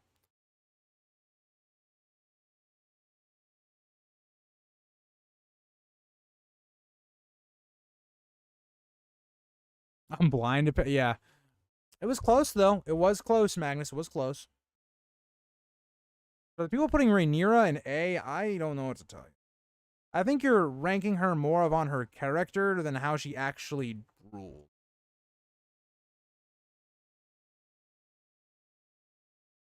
But, yeah. I don't know. What do you guys think about Aegon III? Give me your reasons why you like or dislike Aegon III. I'm going to be honest. Off of your guys' rankings, I would say Aegon III is B. I would say top of B.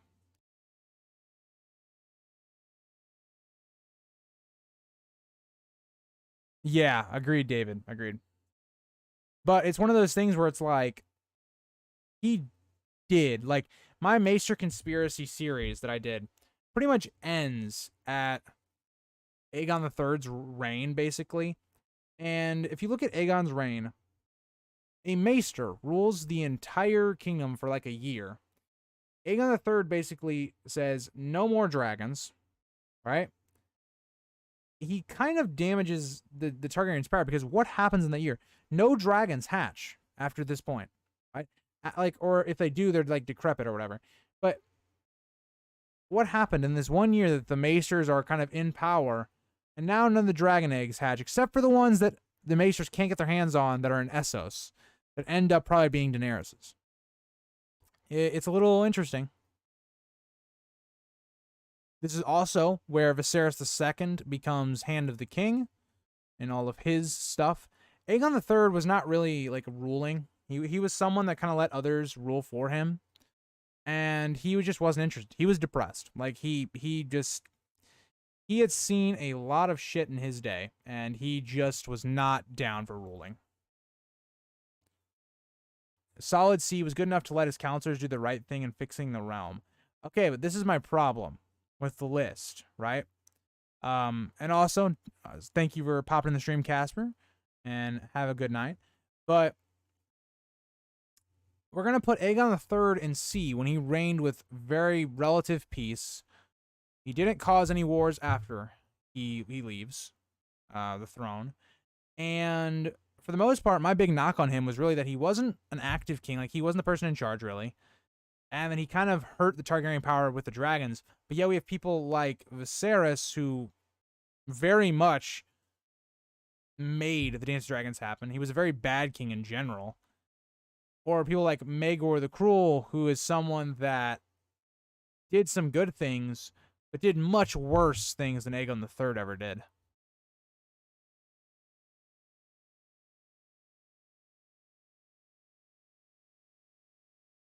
Oh no, Hugo, I agree.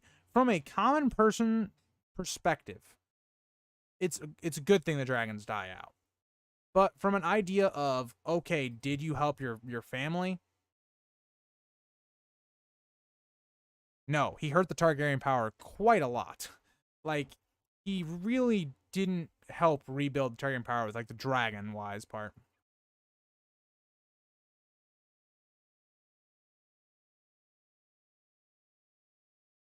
Yes, Amir. Morning was born during his reign, and then afterwards, the Maester basically takes power for a year, and then we never see another dragon ever again until Daenerys.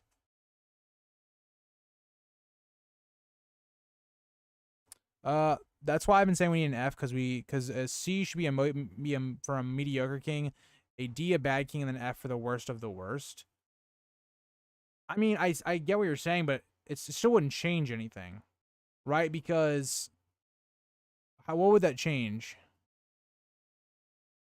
I don't actually have a picture for Rhaenyra because I'm using somebody else's tier list, so you're just gonna have to imagine she's there.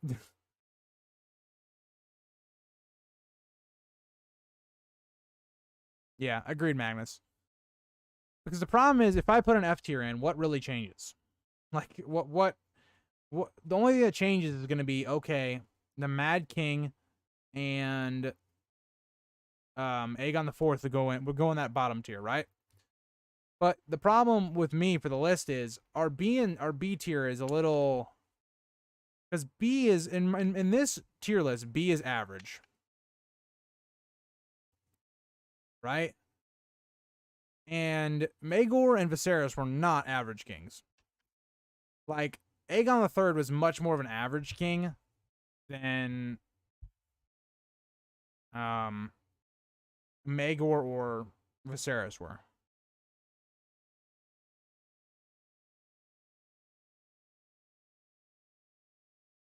And I agree, Magnus. I agree. Daeron did save the Targaryen dynasty. Okay, so you guys are saying Aegon III and C. I'm going to put him ahead of Aenys because he was better than Aenys, but I think our list is very flawed. I think it's very flawed.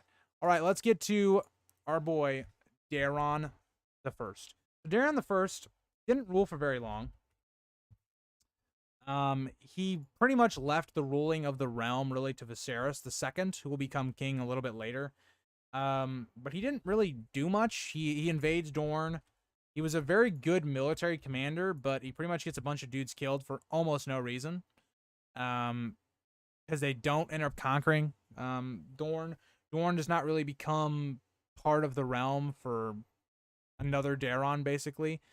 So I don't know. I think Daeron is an interesting king where I think you can maybe make. I would probably put Daeron in C. Actually, off of this list, I'd put Daeron in B. Daeron just didn't do anything really. He didn't really do anything. He just attacks Dorne. He wasn't. The better part of Daeron's rule was Viserys II. So for me, I don't know where you guys are gonna put Daeron, but I think Daeron was not a great king either. I think you hit a patch like right after like Jaehaerys, where you just have a bunch of like bad to mediocre kings. So you guys are very split on this one so far. So you guys say mid, or Glossy says mid. I don't know. I don't know. I think off of this list, yes, he would be mid. But he starts another war, gets a bunch of people killed for really no point. Like it was literally pointless. Like he didn't need to do that war just to start a war, basically, right? It was kind of dumb.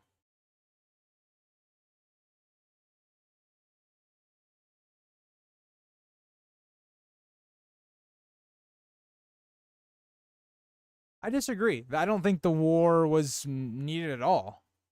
In general, I think, yeah, I don't know.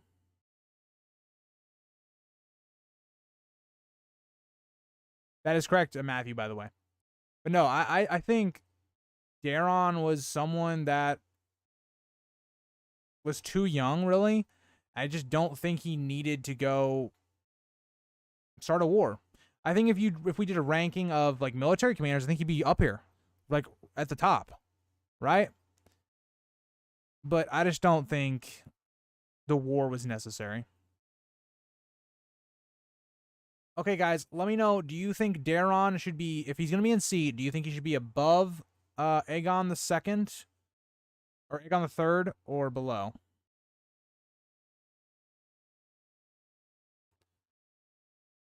That's fair. That's fair, Magnus. But I think they could have shown power in other ways. Like, what did they showing their power in Dorne really do? Like, they got all of them. They all basically got killed anyway. Like, you know, it just hurt their house even more to begin with, really. So let me know, guys. What do you think? What do you think? Do you think we should put Aegon, or not Aegon, Daeron above or below Aegon the Third?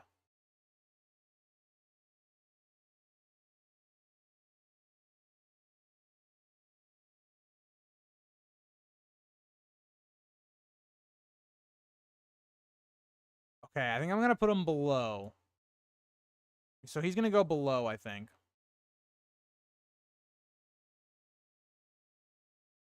Oh. Okay. So Daeron's going to go below. All right, I don't see any complaints, but that is where he's going to go for now. All right. Baelor the Blessed. I don't know how to spell his name either. I'm assuming this is how you spell it. I don't know. I don't know where you would rank him. I really don't. On this tier list, I think with how you guys have done it so far, I'd probably put him A. Like, he was a better king, in my opinion, than the B category, but...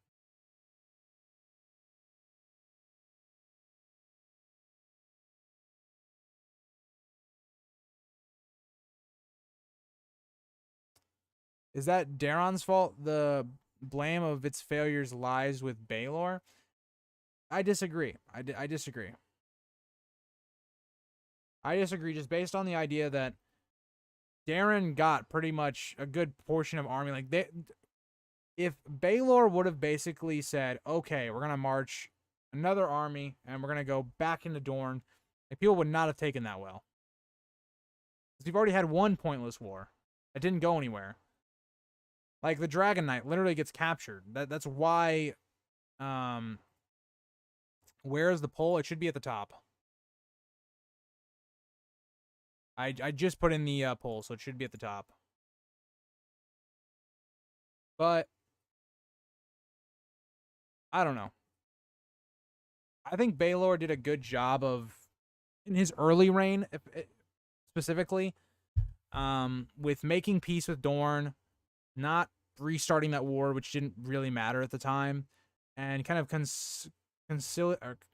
do you say it? Conciliating, I guess, the power of the Targaryens. But pretty much after that snake bit stuff happens, he kind of goes crazy.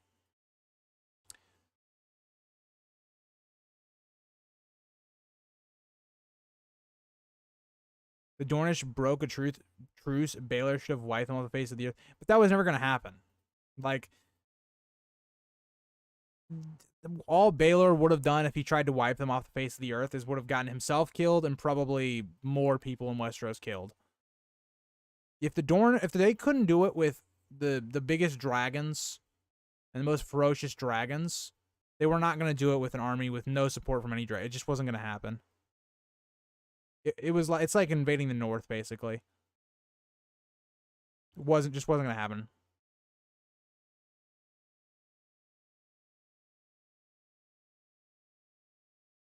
Yeah, I agree, Magnus. I agree. Baelor did start to kind of, because Baelor gains the respect of the Dornish, right? And that's kind of why the peace kind of happens, is because of what Baelor is able to do, like walking barefoot through Dorne, and then basically having the balls to go in with all these snakes and then kind of get the Dragon Knight out. So like, he was the first king the Dornish probably respected quite a bit for a while.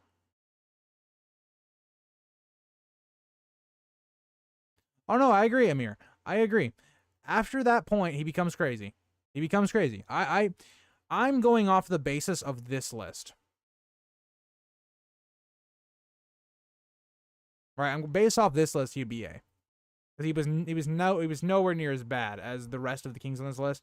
I think Aegon III would be like on par with Baelor, because Aegon III didn't do anything catastrophic. I think off of my list, if I was doing the shows by myself, yes, he would be a B, Magnus, as well for me.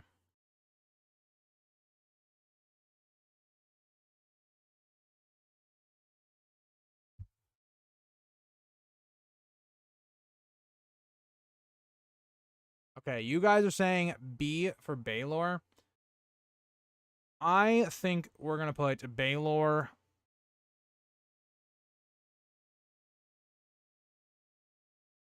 I don't know. I think we put Baelor at the top of B. I think you cannot argue to me that he was worse than these two. You just can't. We're going to put him top of B. But I don't know. All right, so now we've got our boy Viserys II. So, how we've been talking about all these kings, the last, like, 3 kings, right? Viserys II has been the hand of the king pretty much the entire time. And he's been ruling the realm pretty well. Because if we look at, with Daeron's reign, with Aegon's reign, and even with Baelor's reign, Viserys II was kind of the one that was ruling at this time, right? So I think I take that kind of into account as him as a king. Zen, don't bring that up. Don't even start. I have to watch that rest of that season at some point in the next month, and I'm not looking forward to it. But yeah, I think Viserys II was a good king, and he would have been a better king, but he only rules for 1 year. So I think that brings him down. I think Viserys only ruling for a year brings him into A for me. But I think he was a very good king and would have been even better if he wasn't poisoned, allegedly, by Aegon IV. Viserys II is on the level of Jaehaerys, in my opinion. He just didn't get to rule long himself. I kind of agree. I think Viserys II would have been as good as Jaehaerys, but he just didn't get the time to do it. I know, Zen, I know.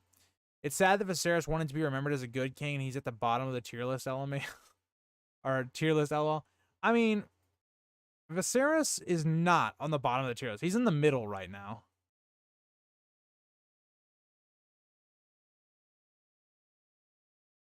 I agree, Magnus, and I really don't have any problems with you saying S, because I think it depends on how much you factor into it. If you factor all of it, he's an S. He's definitely better. I think you could put him above Aegon the Conqueror if you want to go that route.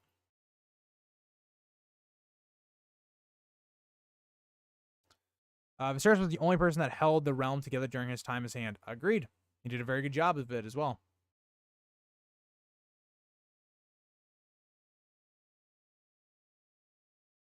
Viserys getting very slighted in the show, to be honest. He was bad in the book. What are we talking? Zen, are you okay? He was bad in the book. I would say he was even less sympathetic in the show, or he was less sympathetic in like the actual book because we don't know his personality. But all we know about Viserys is he keeps making terrible decisions. In his decisions, like with Rhaenyra, he's just kind of a dick. I agree, Magnus. He should be lower. I think Viserys should be lower. I think if you switched Viserys and Aegon the third, I'd be a bit more okay with this list. And Aegon the second. I think Aegon the second shouldn't be in D.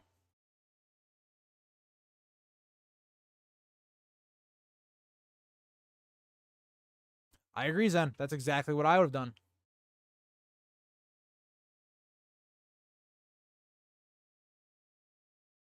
Oh, no, you're good, Matthew. You're good. You're good. Because so far, he's kind of come out of this okay. He's number 5 so far. We still have a lot of kings, but, you know.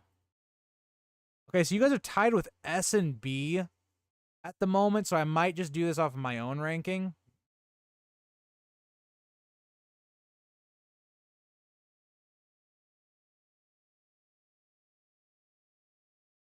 I agree, Magnus. Okay, so I'm going to go ahead and just put... Oh, let me make sure the poll is still tied. Yeah, I'm going to go ahead and just put him in A. Consolation between people that want him in B. I don't know how you put him in B, by the way. I think the only reason you'd put him in B is maybe because he only ruled for a year. But in that year, he did better than, like, all these kings below him. But, yeah. I am putting him in A. I think he was very good in the year he ruled. He was very good in the years he rolled his hand. He shouldn't be on any of these levels down here. I think there's an argument for S, but I'm going to go ahead and just put him in A. I don't know if I should even put this one in a poll, because if Aegon IV is not in D, there's something wrong with you guys. Like, I genuinely think if you guys put anything higher than D, you're just on crack. Like, there's just no way.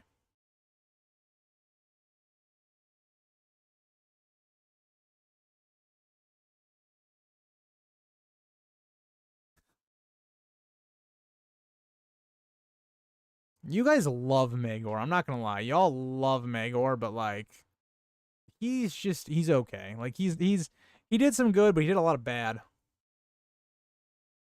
He killed a lot of innocent people that really didn't deserve it, but you know. Can we have Z as an option? Maybe. Maybe. You know what? Okay, hold on. I don't remember how to add. So add a row below.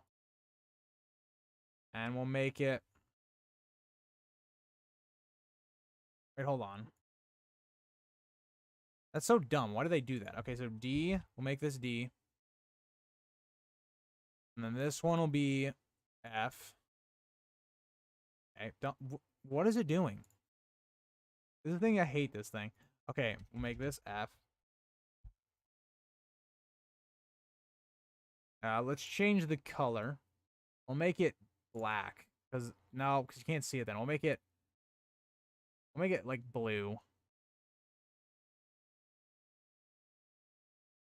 We're gonna put him in F. We're gonna put him in F. We're gonna put him in F.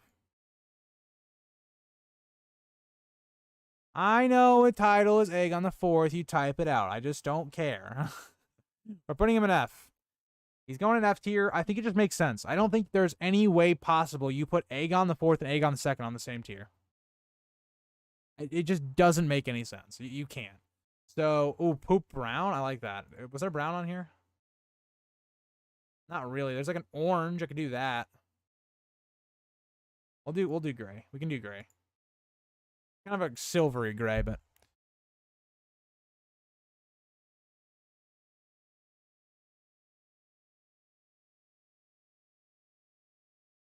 I see your point, Zen. I don't hate Maegor. I just don't think he's as good. Sorry, guys. I'm super drunk, but I feel I am making super sense. This is what I'm talking about, bro. This is what I'm talking about. You people come into the stream later on. It's the ones that come in and stay the whole time. Y'all get drunk.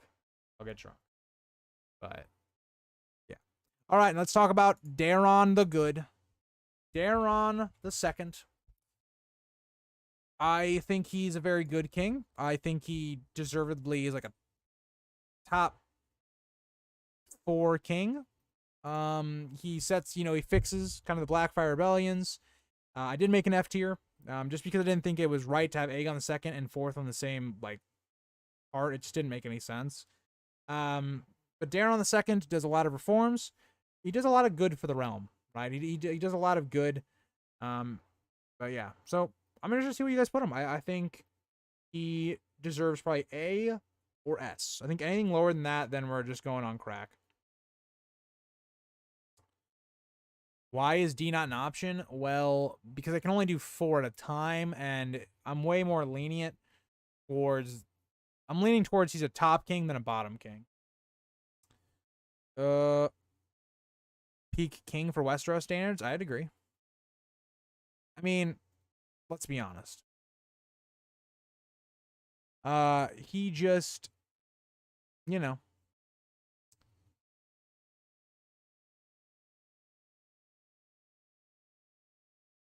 Daemon, yes, Daemon.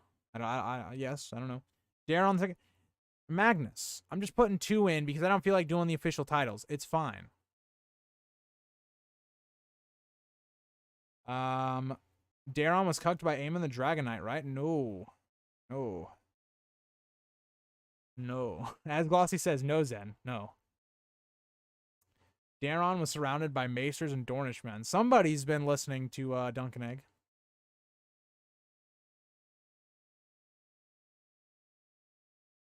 Feminist. That's another thing. He did get Dorne into the fold peacefully, without violence. Cough Daeron the first. Hashtag women for Daeron. Daemon bore the sword. Daemon's irrelevant. You know what? Daemon's irrelevant. No, I was talking about putting Daeron instead of Daemon. No.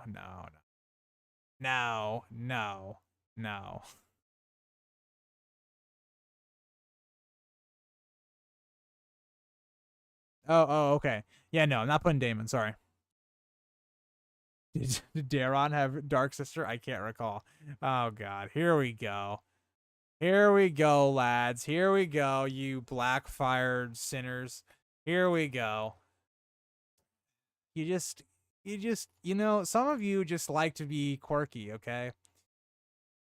If you're a Blackfyre guy, you're trying to be that edgy like guy. You're like that edgy guy in like high school. You got the like real goth look. That's you guys over there with your Blackfyre nonsense. You're like, but Daemon though, that's you guy. I'm joking. The Blackfyres are pretty cool. Did Daeron have Dark Sister? I don't think so. At this point, I don't think so. No. I always forget the history of where Dark Sister goes. Guys, refresh me on Dark Sister. When does Dark Sister become lost? He had his auntie on his council. Yeah. When women have more rights in Westeros than in USA. No comment on that one, Young Wolf. If we are talking strictly kings here, are we omitting Rhaenyra and Dany? No. So I had done a Rhaenyra poll. She was in C. I just don't have a picture for Rhaenyra. And then Dany, because this isn't my tier list, I kind of found one from somebody else. And then Dany's not a queen. She hasn't sat the Iron Throne. You goofer. Daeron Falseborn was no true king. Okay, sinners.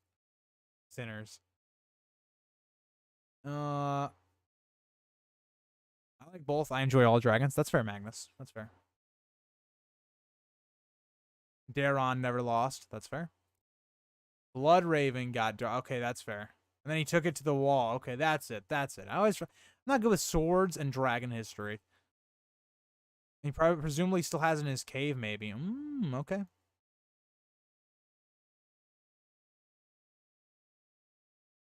Wasn't Daeron II the bastard of Aemon the Dragon Knight? No. Oh no. Okay, makes sense, guys. Thank you for your clarification. That would be really cool if we do get to see it again, though, because Bran is in said cave, where he makes the plot super boring. It'd be great if we actually saw something cool. I'm sorry. You guys and your McQueen nonsense. Stannis is the one true king. That's why Daeron is superior in every way, including if his father was Aemon instead of the ugly cow Aegon. Slander. Bloodraven took Dart. Yeah, okay. Okay, all right. So, we have Daeron II is going to be an S tier. Where do you guys want him? Do you guys want Daeron above or below Aegon? Above or below Aegon? I would probably put him below Aegon. But, well, I want to see what you guys think. Above or below Aegon? Let me know now in the chat. If you don't say something in the chat, you can't complain later. Okay? So put it in the damn chat. It would be cool if Mira gets it. That would be cool if Mira did get it. I'm also theorized to get it. Well, Glossy, I'm gonna need your sword for background privileges whenever you do get the sword, and if you do not give me the sword, I will have to censor you manually. Like YouTube usually censors you, but I'll have to start doing it manually. Okay, I'm seeing a lot of below Aegon all the way in C tier. Wow, wow, Jesse, you're so quirky. You're so quirky. I'm joking. Reese looks like a frog eater. Maybe I am. You don't know what I do in my spare time. Nah, John should get the sword, and then young Griff has Blackfyre. Okay.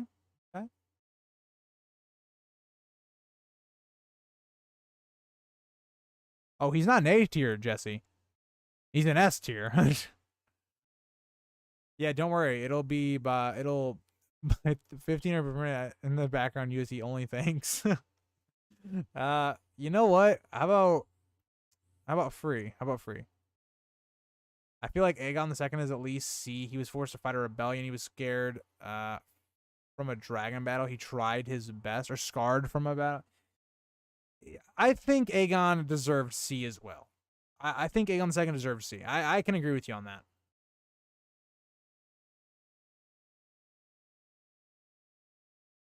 Why is House of Dragon not giving Blackfyre and Darksister any clout? I don't know, man. I don't know. Do I look like the showrunners to you? Illyrio or Varys is going to gift it to young Griff. That'd be really cool. That'd be very cool. Very nice. That'd be very nice. Okay. All right. We're moving on. All you guys need to settle down, okay? Because now we're on to Aerys the First.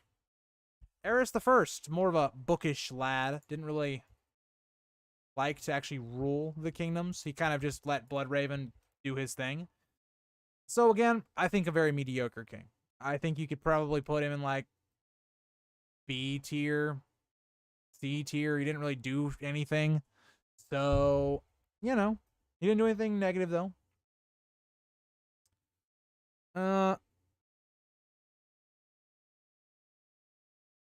Aegon the Sixth, the true king. Okay, fair. Rhaegar, solid D, not a king. Just don't like him. You know what? He's not a great dude. I'm not gonna lie. Yes, I want Magnus. Here's what I want them to do, right? I want them to be in a scene, right? Like Viserys and Daemon are together, and they're like, dude, you seen this sword? I've killed a lot of dudes with this fucking sword. Okay, look at that. Look at that. Look at that nice polish. You see that? Some nice Valyrian steel. Looks real nice, don't it? Yeah, that's what I want to see. Not no damn Alicent just getting it on with Viserys, and Viserys looking all poisoned and shit and decrepit. I don't want to see that. I want to talk about the swords, man. Mid. Okay, all right. I would agree. I think he's very mid. Also, I feel like many readers and show watchers are biased. I'm biased toward Rhaenyra. Do you have a problem with that? Do you have a problem with my bias with Rhaenyra? Because if so, you will be executed. Because Rhaenyra is the true queen of Westeros, okay? And all those that deny that are my foes. They will bend the knee, or I will destroy them. Okay, there you go. You're welcome for that.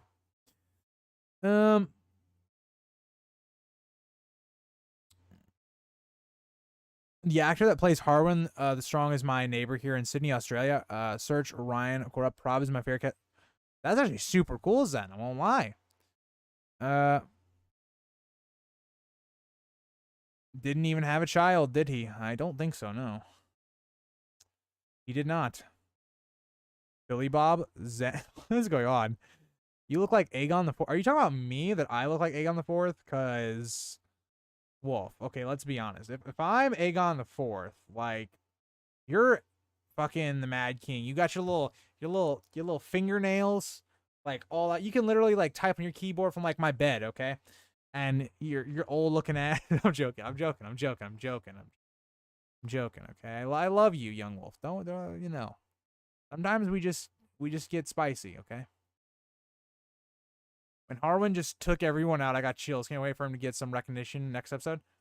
I was hoping he was gonna get more this episode, but you know he didn't. So, Aerys was irresponsible to let Bittersteel live and let Brennan take control. I agree, but I also disagree. If Brennan wasn't in control, I think shit would have gone very badly for the Targaryens. I thought he was ugly at first, not gonna lie, but he got hot after episode 4. Glossy, you thought the crab feeder was hot. Your opinion's very like, I don't know, man. Glossy, I swear, I think I could come into this stream with like half my face missing, like my nose cut off like Tyrion, and you'd be like, wow, you look really good today. And I'd just be like, okay. Like, okay. Billy Bob. Why do I have so many Maegor lovers in this community? Like, you guys are about as cult following for Maegor as you are Stannis. Bloodraven's police state is horrible, but also kind of worked, to be honest. If it wasn't for Bloodraven, yeah, that's how I kind of look at it, right? Bloodraven kind of held the nation together. You can doubt his methods, but he's very similar to Maegor. His methods did kind of work. I am Team Green. Aegon had PP. All hail his PP. Hightower Dragon. That is punishable by death. Okay, that's punishable by death. Okay, Glossy, I'm gonna need you to kill that man. I'm gonna need you to kill that man. My opinions are fact. Yeah. Okay. All right. Like I said, before the show really making me like Allison, so maybe be turning green. That is punishable by death. Okay? Y'all are a lot of treason in this stream. A lot of treason. I picture myself as Baelor the Blessed. Fair.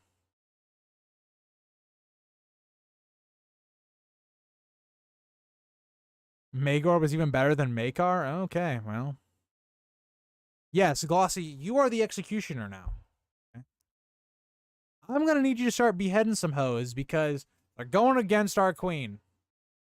Okay? And our queen is the queen until the end of our days. If they are hot, no death. Oh, boy. Okay. So we went C for Ares, but we went B for the...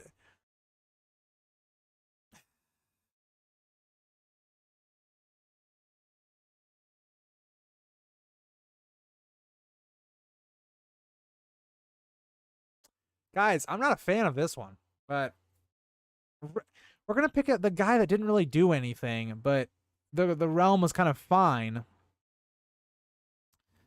to this dickhead who caused the Dance of the Dragons, basically. What's going on? What's going on? Okay, where do you guys want him then? Where do you guys want Aerys the First? Let me know in chat right now. Where do you want him? Okay. Do you want him below Aegon the Third? Do you want him below Daeron the First? Where do you want him? Do you want him even further past Aenys? God, if you guys put him below Aenys. Jesus Christ. Where do you guys want him? Okay, so high C. Okay.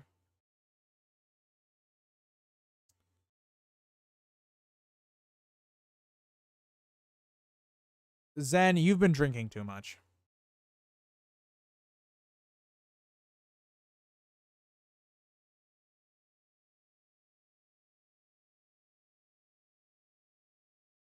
Okay.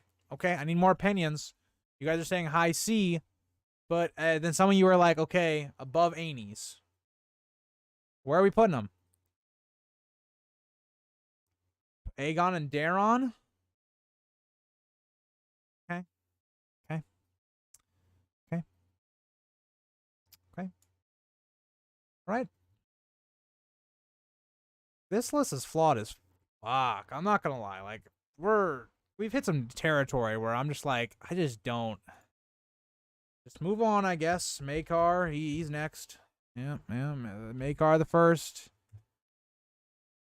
You know, let's just keep going, I guess. I mean, you know, I've missed this where our tier lists just get completely fucked. They're just wrong. They're just Amir, what do you mean by you people? What do you mean you people? What are you talking about there? Okay. We're collective morons together. You're part of this, Amir. You're part of it. I may think he's different, but we're all collectively in this together. You all put Viserys in B. Okay? So it's your guys' fault. Maekar the First is literally the definition of a king that, like, nothing happened. Literally nothing happened. Like, there wasn't a Blackfyre rebellion during his reign. Like, he's literally the definition of mediocre. First in A tier. No. That's Viserys II, my guy. I'm gonna be completely honest with chat. Been a while since I read Fire and Blood, and I kind of misremember a lot of kings. Billy Bob, I'm gonna keep it 100% with you. I know a lot about, like,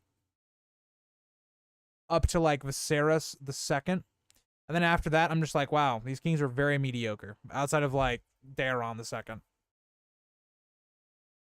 Who put Jaehaerys in S tier? All of us. Collectively, as a group. Not me, because I haven't, you know, actually, I haven't voted in any of this, so I'm free from this. I'm not a part of this. Dude, Zen. Dude, when Sansa was chosen the queen and the best character on that bracket, I lost so much composure. So much. I was so disappointed in my YouTube community that day. Like, I genuinely was like, wow.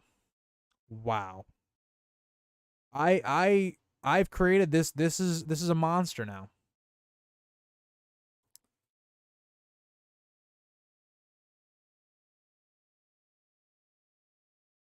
Aegon V, I think, off of this list should be an A. I think in my normal list, I would probably put him high B, but I think off of this list, he should be A. Also, I want to point out, YouTube is a very weird place. Okay, so I had a video that never did well when it first came out. I had a spurt of this channel where I was uploading a lot of Dance with Dragons and Fire and Blood content, and I made a video called "Are Rhaenyra's first 3 kids with Laenar, were they actually Laenars?" Okay, and that video did terrible when it first came out, as all of those videos did. All those Fire and Blood videos when they first came out did bad. And now all of a sudden in the last, like, I know why, right? I know why. But in the last, like, 48 hours, maybe 3 days, basically, that video's gotten, like, 3K views. And I'm just sitting here like, the video's 7 months old. The quality's terrible in that video, okay? Let's not even front. It wasn't a bad video by any means. But, like, it wasn't a good video. And I'm just sitting here, I'm like, wow. This is probably, for a lot of people, their first introduction to my channel. And it was that video, like... Also, in other news, my first Game of Thrones video, which for you guys that don't know, was a Winds of Winter, just broad, like, northern predictions. It was my most viewed channel for the entire first year of the channel, and it just got overtaken by basically the Winds of Winter video, where I basically talk about how why it's taking George R. R. Martin so much longer, and it was because of Daenerys. So that has finally overtaken the OG.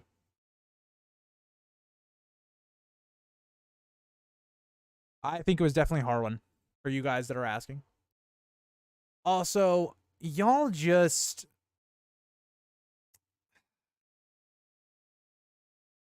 Dude, I would have rather the best character have been Joffrey than Sansa.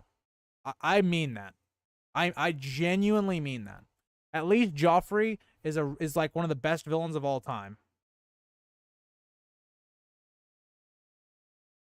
I'm just like sitting here, I'm just like, bro, Sansa is not even the best Stark, let alone the best character. Don't get me started. Don't get me started. I still have like PTSD from that stream. I have nightmares. All right. So, what, Glossy? What I say? What I say? What I say? What did I say? You guys mad that I'm just saying, the video that I talked the most amount of trash on, Daenerys, is my most viewed video.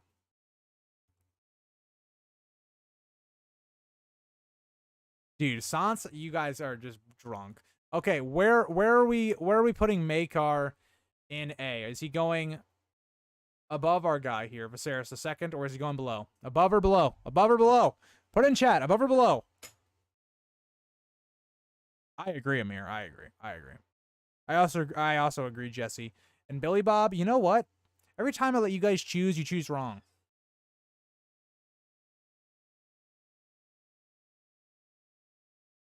Whoa, Zen. Let's be honest. Joffrey was the real villain here.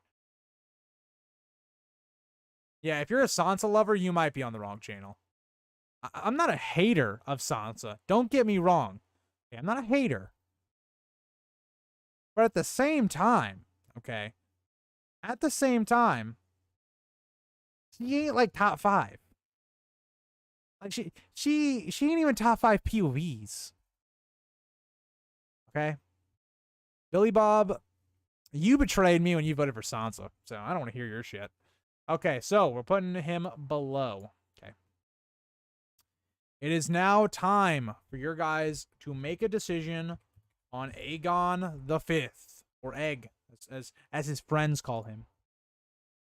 Where are you guys going to put him? I'm interested to see on this one. I'm a show Sansa hater. I feel that. I feel that.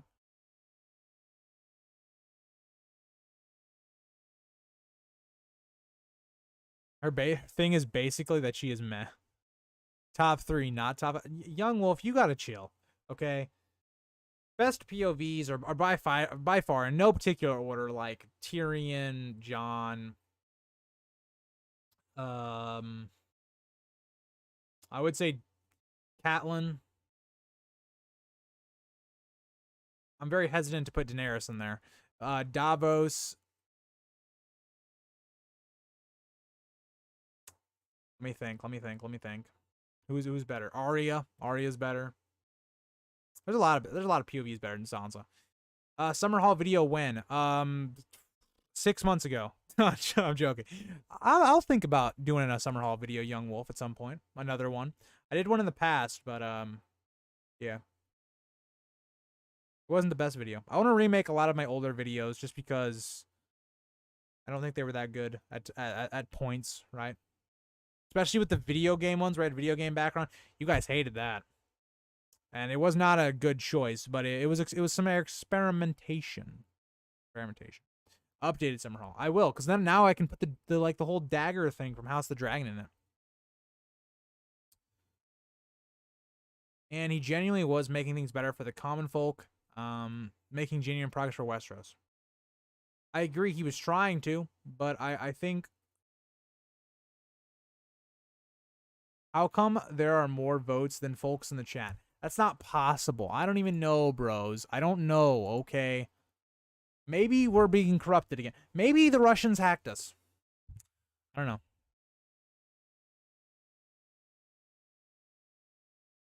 Okay, Zen. All right. You know what, Zen? Zen.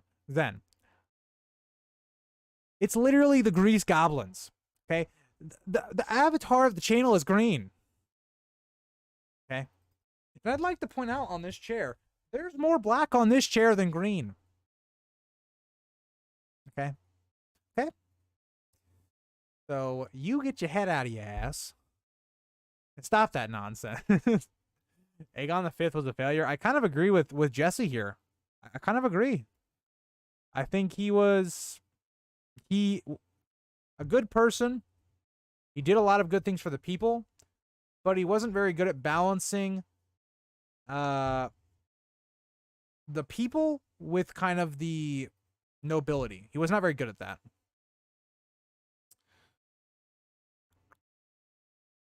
Cersei, my number one queen in all of A Song of Ice and Fire. I can see it, Billy Bob. You do like him a little bit mature, I will say. Yeah, his kids really screwed him over. I agree, Matthew.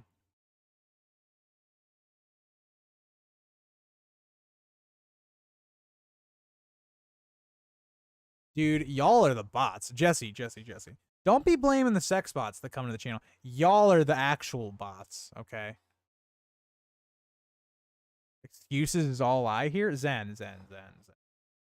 You gotta calm down. You gotta calm down.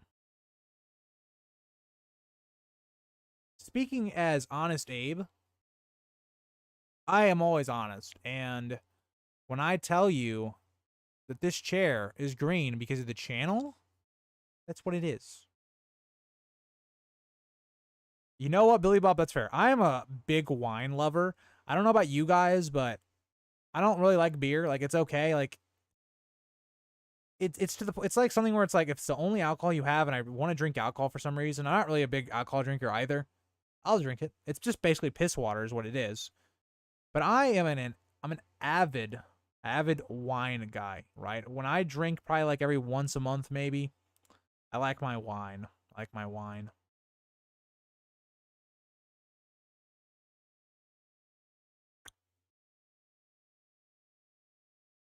I'm a real person and a sex bot at the same time. Oh, we know, Matthew. We know.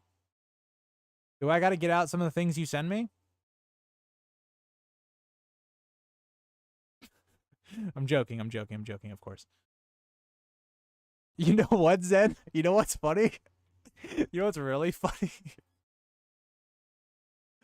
I do really like this green apple wine. So, you're not wrong. You're not wrong. But yeah, no, you're definitely right. I have been liking a green like apple wine.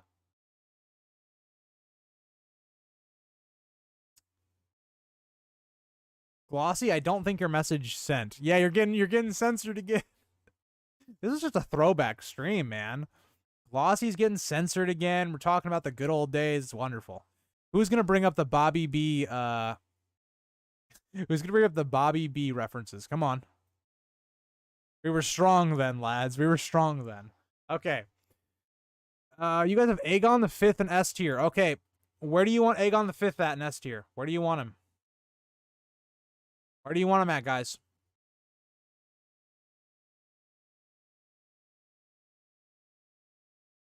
Where do you want him? Because if you make me do it, I'm going to put him there. You're going to feast with Sunfire, aren't you? How did you know, Zen?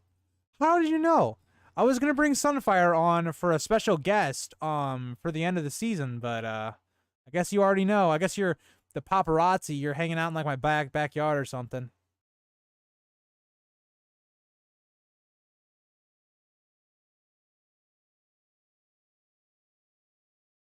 The last? Okay. Ashley's the only person answering my damn question. So he's going at the end. Okay? So, yeah. Thank you, Ashley, for actually responding to me, not being a moron like some of the other people in this chat. Zen's the real green lover. You know what, Zen? You're probably a clubfoot lover. You're probably one of his little probably one of his little birds. Yeah. Yeah, I said it. Okay. Now, let's continue. We've got Jaehaerys. Again, still don't know how to spell his name. The second. What do you guys think about good old Jaehaerys? I think he was another, like, middle king. He didn't do too much. He did help thwart the 9 Penny Kings War, whatever, but, you know.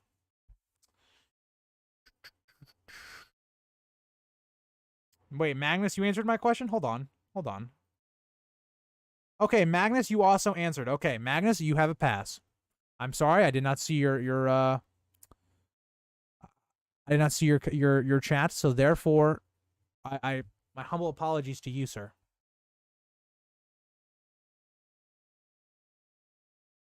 I kind of agree, yes. Or not S. I kind of agree, Jesse. I don't think he should be an S. I think he's like a solid A.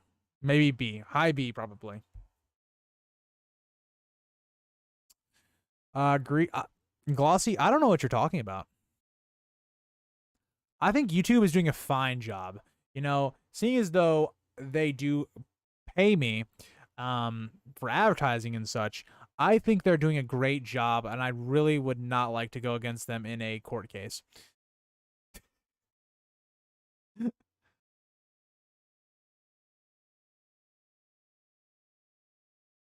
I'm gonna be completely honest, Glossy. I've barely seen your messages the whole time. But I'm glad that you're talking about sibling love.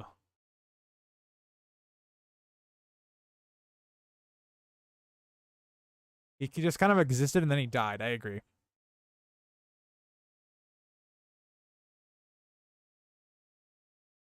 Yeah, I'm gonna be honest, Glossy. I've seen like a couple messages from you, but I haven't seen much.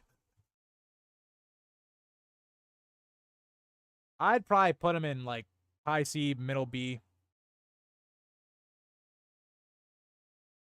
And it's true, it did result in Aerys II. Also, we're not even gonna do a poll for Aerys. He's gonna be an F, but we're gonna see which you guys think on if he should be the lowest or the second lowest. I wonder if he was poisoned. Maybe he was. Okay, Glossy, here's the thing. When you say someone's like pretty, I don't know if I should believe you. Like, I don't know if that means she's actually ugly, if she's like a orc creature malfunction thing. But yeah, I don't know. How is Viserys so high? I've been saying how is Viserys so high for legitimately an hour and a half.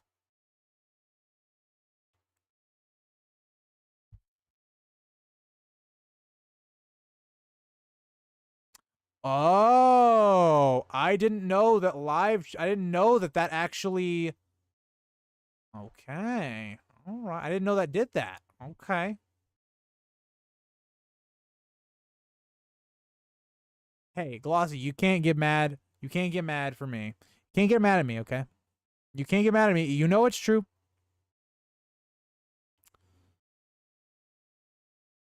Thank you, by the way, Matthew, for pointing that out. Or not Matthew. Thank you, Young Wolf, for pointing that out. I appreciate it. Billy Bob, you are pretty beautiful. Is Glossy bisexual? I don't think Glossy knows what Glossy is, if you want me to be honest. Stupidity, that's why he's so... Yeah. At least he was mentally ill. A4 was just an asshole. That's fair. That's fair. Damn late. Been busy a lot lately and missed a lot of streams. You're good, Citra. You're good. What do you think of the what do you think of the tier list so far? I think it's pretty awful, but I don't okay, I won't say awful. It's pretty mid. It's pretty mid. It's not right, but it's something. It's something.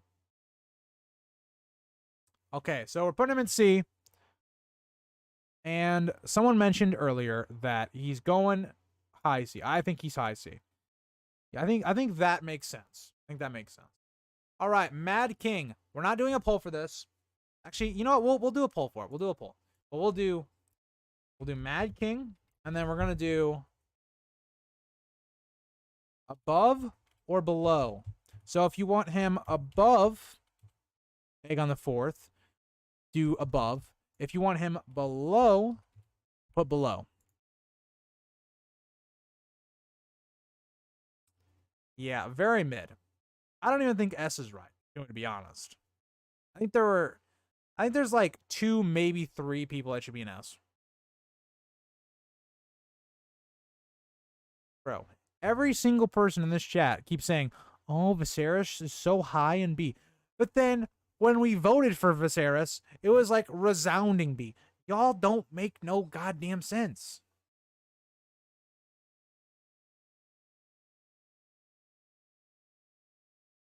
The only reason I would say below is because the Mad King was just such... He was just so incompetent. Like, so incompetent. He somehow lost Robert's Rebellion when the odds of him losing that were literally just so low. He is S tier. Maester Conspiracy.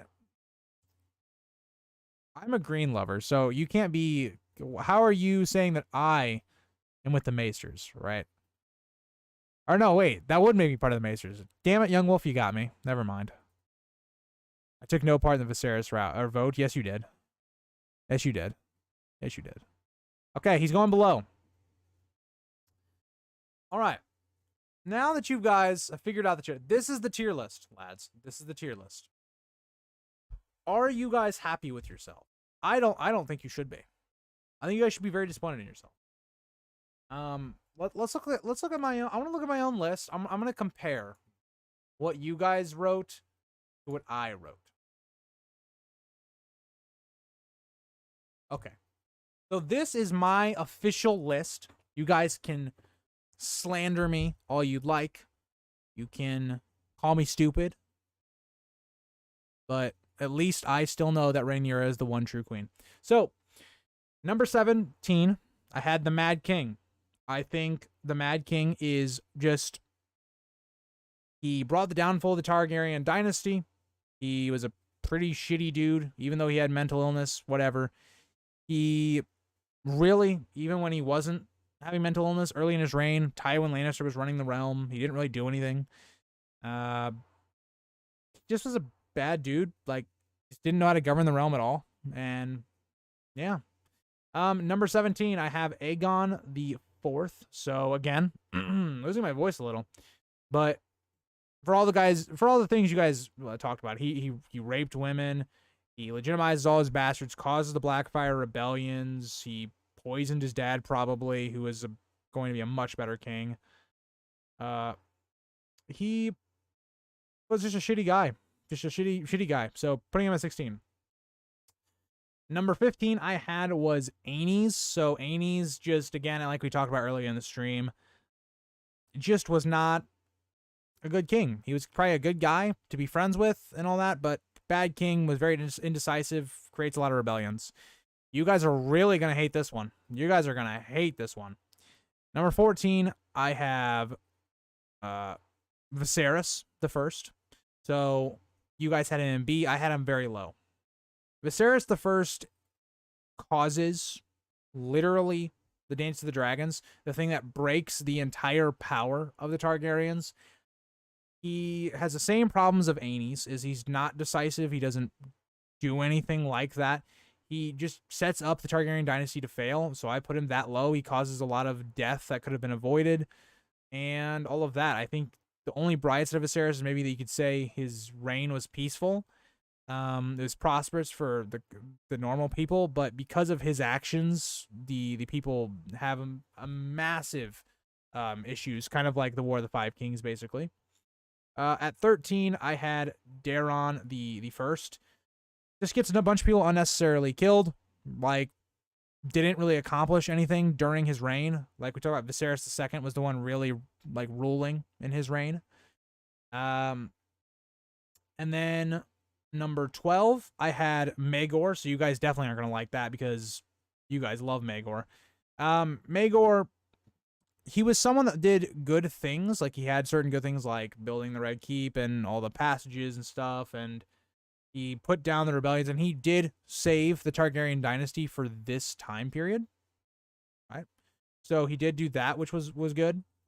But he did a lot of cruel things. He took things to the extreme. That I think if he had not done that and lost kind of the people, I think he would have been a lot higher on here if he would just kind of toned it back a little. But you guys are not going to like that one. I think we're on 11. So 11 I had was Aegon II and or Rhaenyra. They were both incompetent when they were ruling. They were both kind of bloodthirsty, didn't want to end the conflict. They both weren't that great. Like, that's kind of how I look at it. But they didn't do enough to where they were as bad as the ones below them. It's kind of how I look at it, right? 10 I had was Baelor. He was good to begin with, but he was kind of a crazy psychopath after that. Like locking up his sisters, like he bans prostitution, which is theoretically it's good, but when you look at like from the people's perspective, you lose money, you lose their support. It's kind of like banning alcohol or prohibition in America, for instance. Didn't go well. That didn't really work out too well. He makes a kid, the High Septon. He burns like the books or whatever. He did a lot of bad, but it wasn't to the extent of characters like below him. Number 9, I have Aegon III. So Aegon III is down here because, for one, he really wasn't ruling. It was kind of other people. He let other people really rule. He's higher than a lot of the characters or the kings below him just because there wasn't any major conflicts that happened during his reign. It was, for the most part, very peaceful.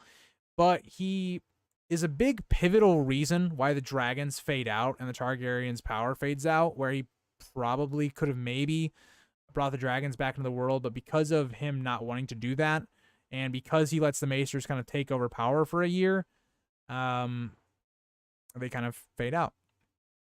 Number 8 I had was Jaehaerys II.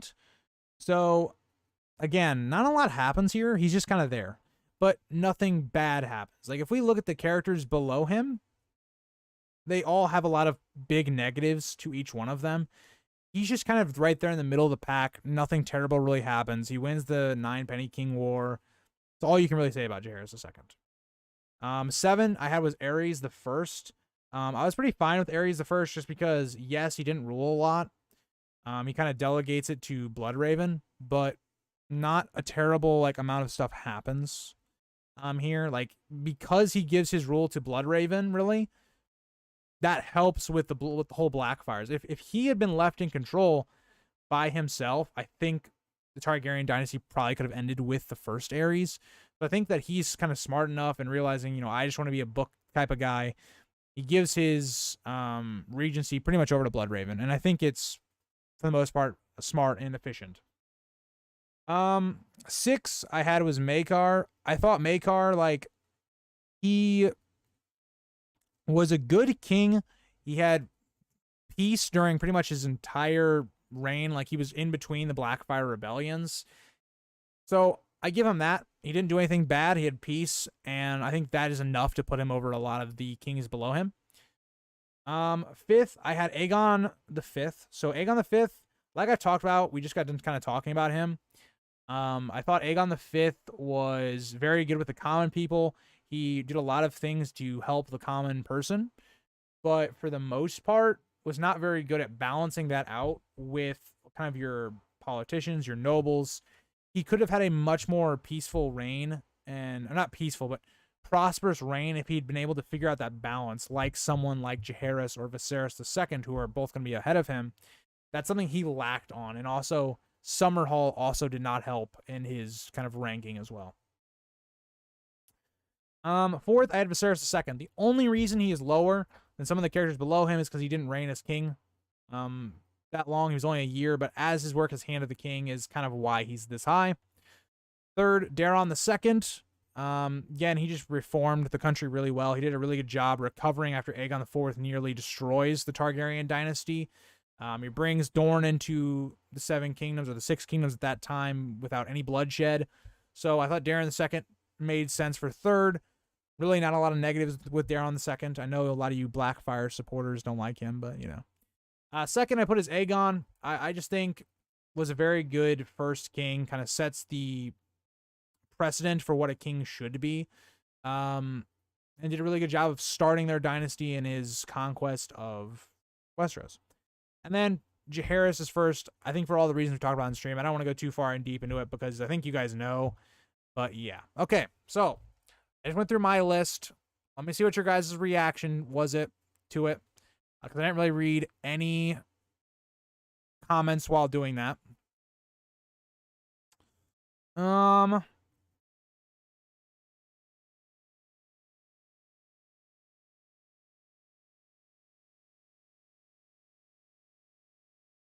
Just reading through stuff. On this channel, yeah, you guys love Maegor for some reason, but I don't really understand it. Yeah, I think me and Citro were pretty much on the same, like, tier when it comes to, like, ranking them.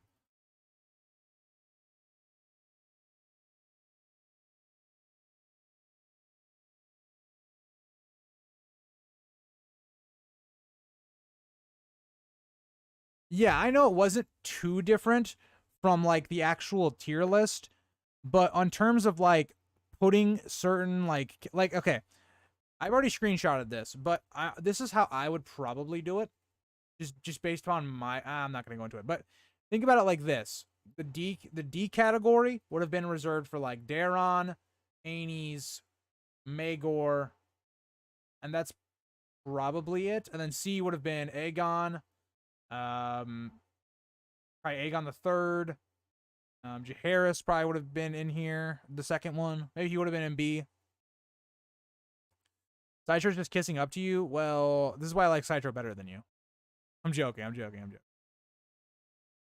Yeah, but that's, like, my thing is, like, those are two big ones. Like, Maegor and Viserys should have been much lower. And I want to say, you guys kind of convinced me, because I actually had Maegor at, what did I have him during when I had him at 14, and as I was talking, I kind of moved him up to 12, because I think it made a bit more sense. I think you guys swayed me a little. Nah, Matthew does good. Billy Bob they do good. They just get a little drunk sometimes, man. I don't even know how many mods I even have. You want me to be honest? I really don't know. How many moderators do I have on the channel? I have 9 total mods, or 8 total mods, I think. And the reason those people are mods is because they were very present in the first couple streams, and I just kind of modded to mod at that point because I needed mods. But yeah, so that is going to be the stream. I hope you all enjoyed it. Thank you guys for participating. And I will see you guys in probably Rings of Power. We'll be doing stream Friday. You guys are going to get in 2 videos, one tomorrow and then Friday. Didn't do a 4 uploads this week just because I was doing a lot of streams. And then Sunday, we'll have House of the Dragon as usual and all that. So I will see you guys in the next stream. And bye, guys.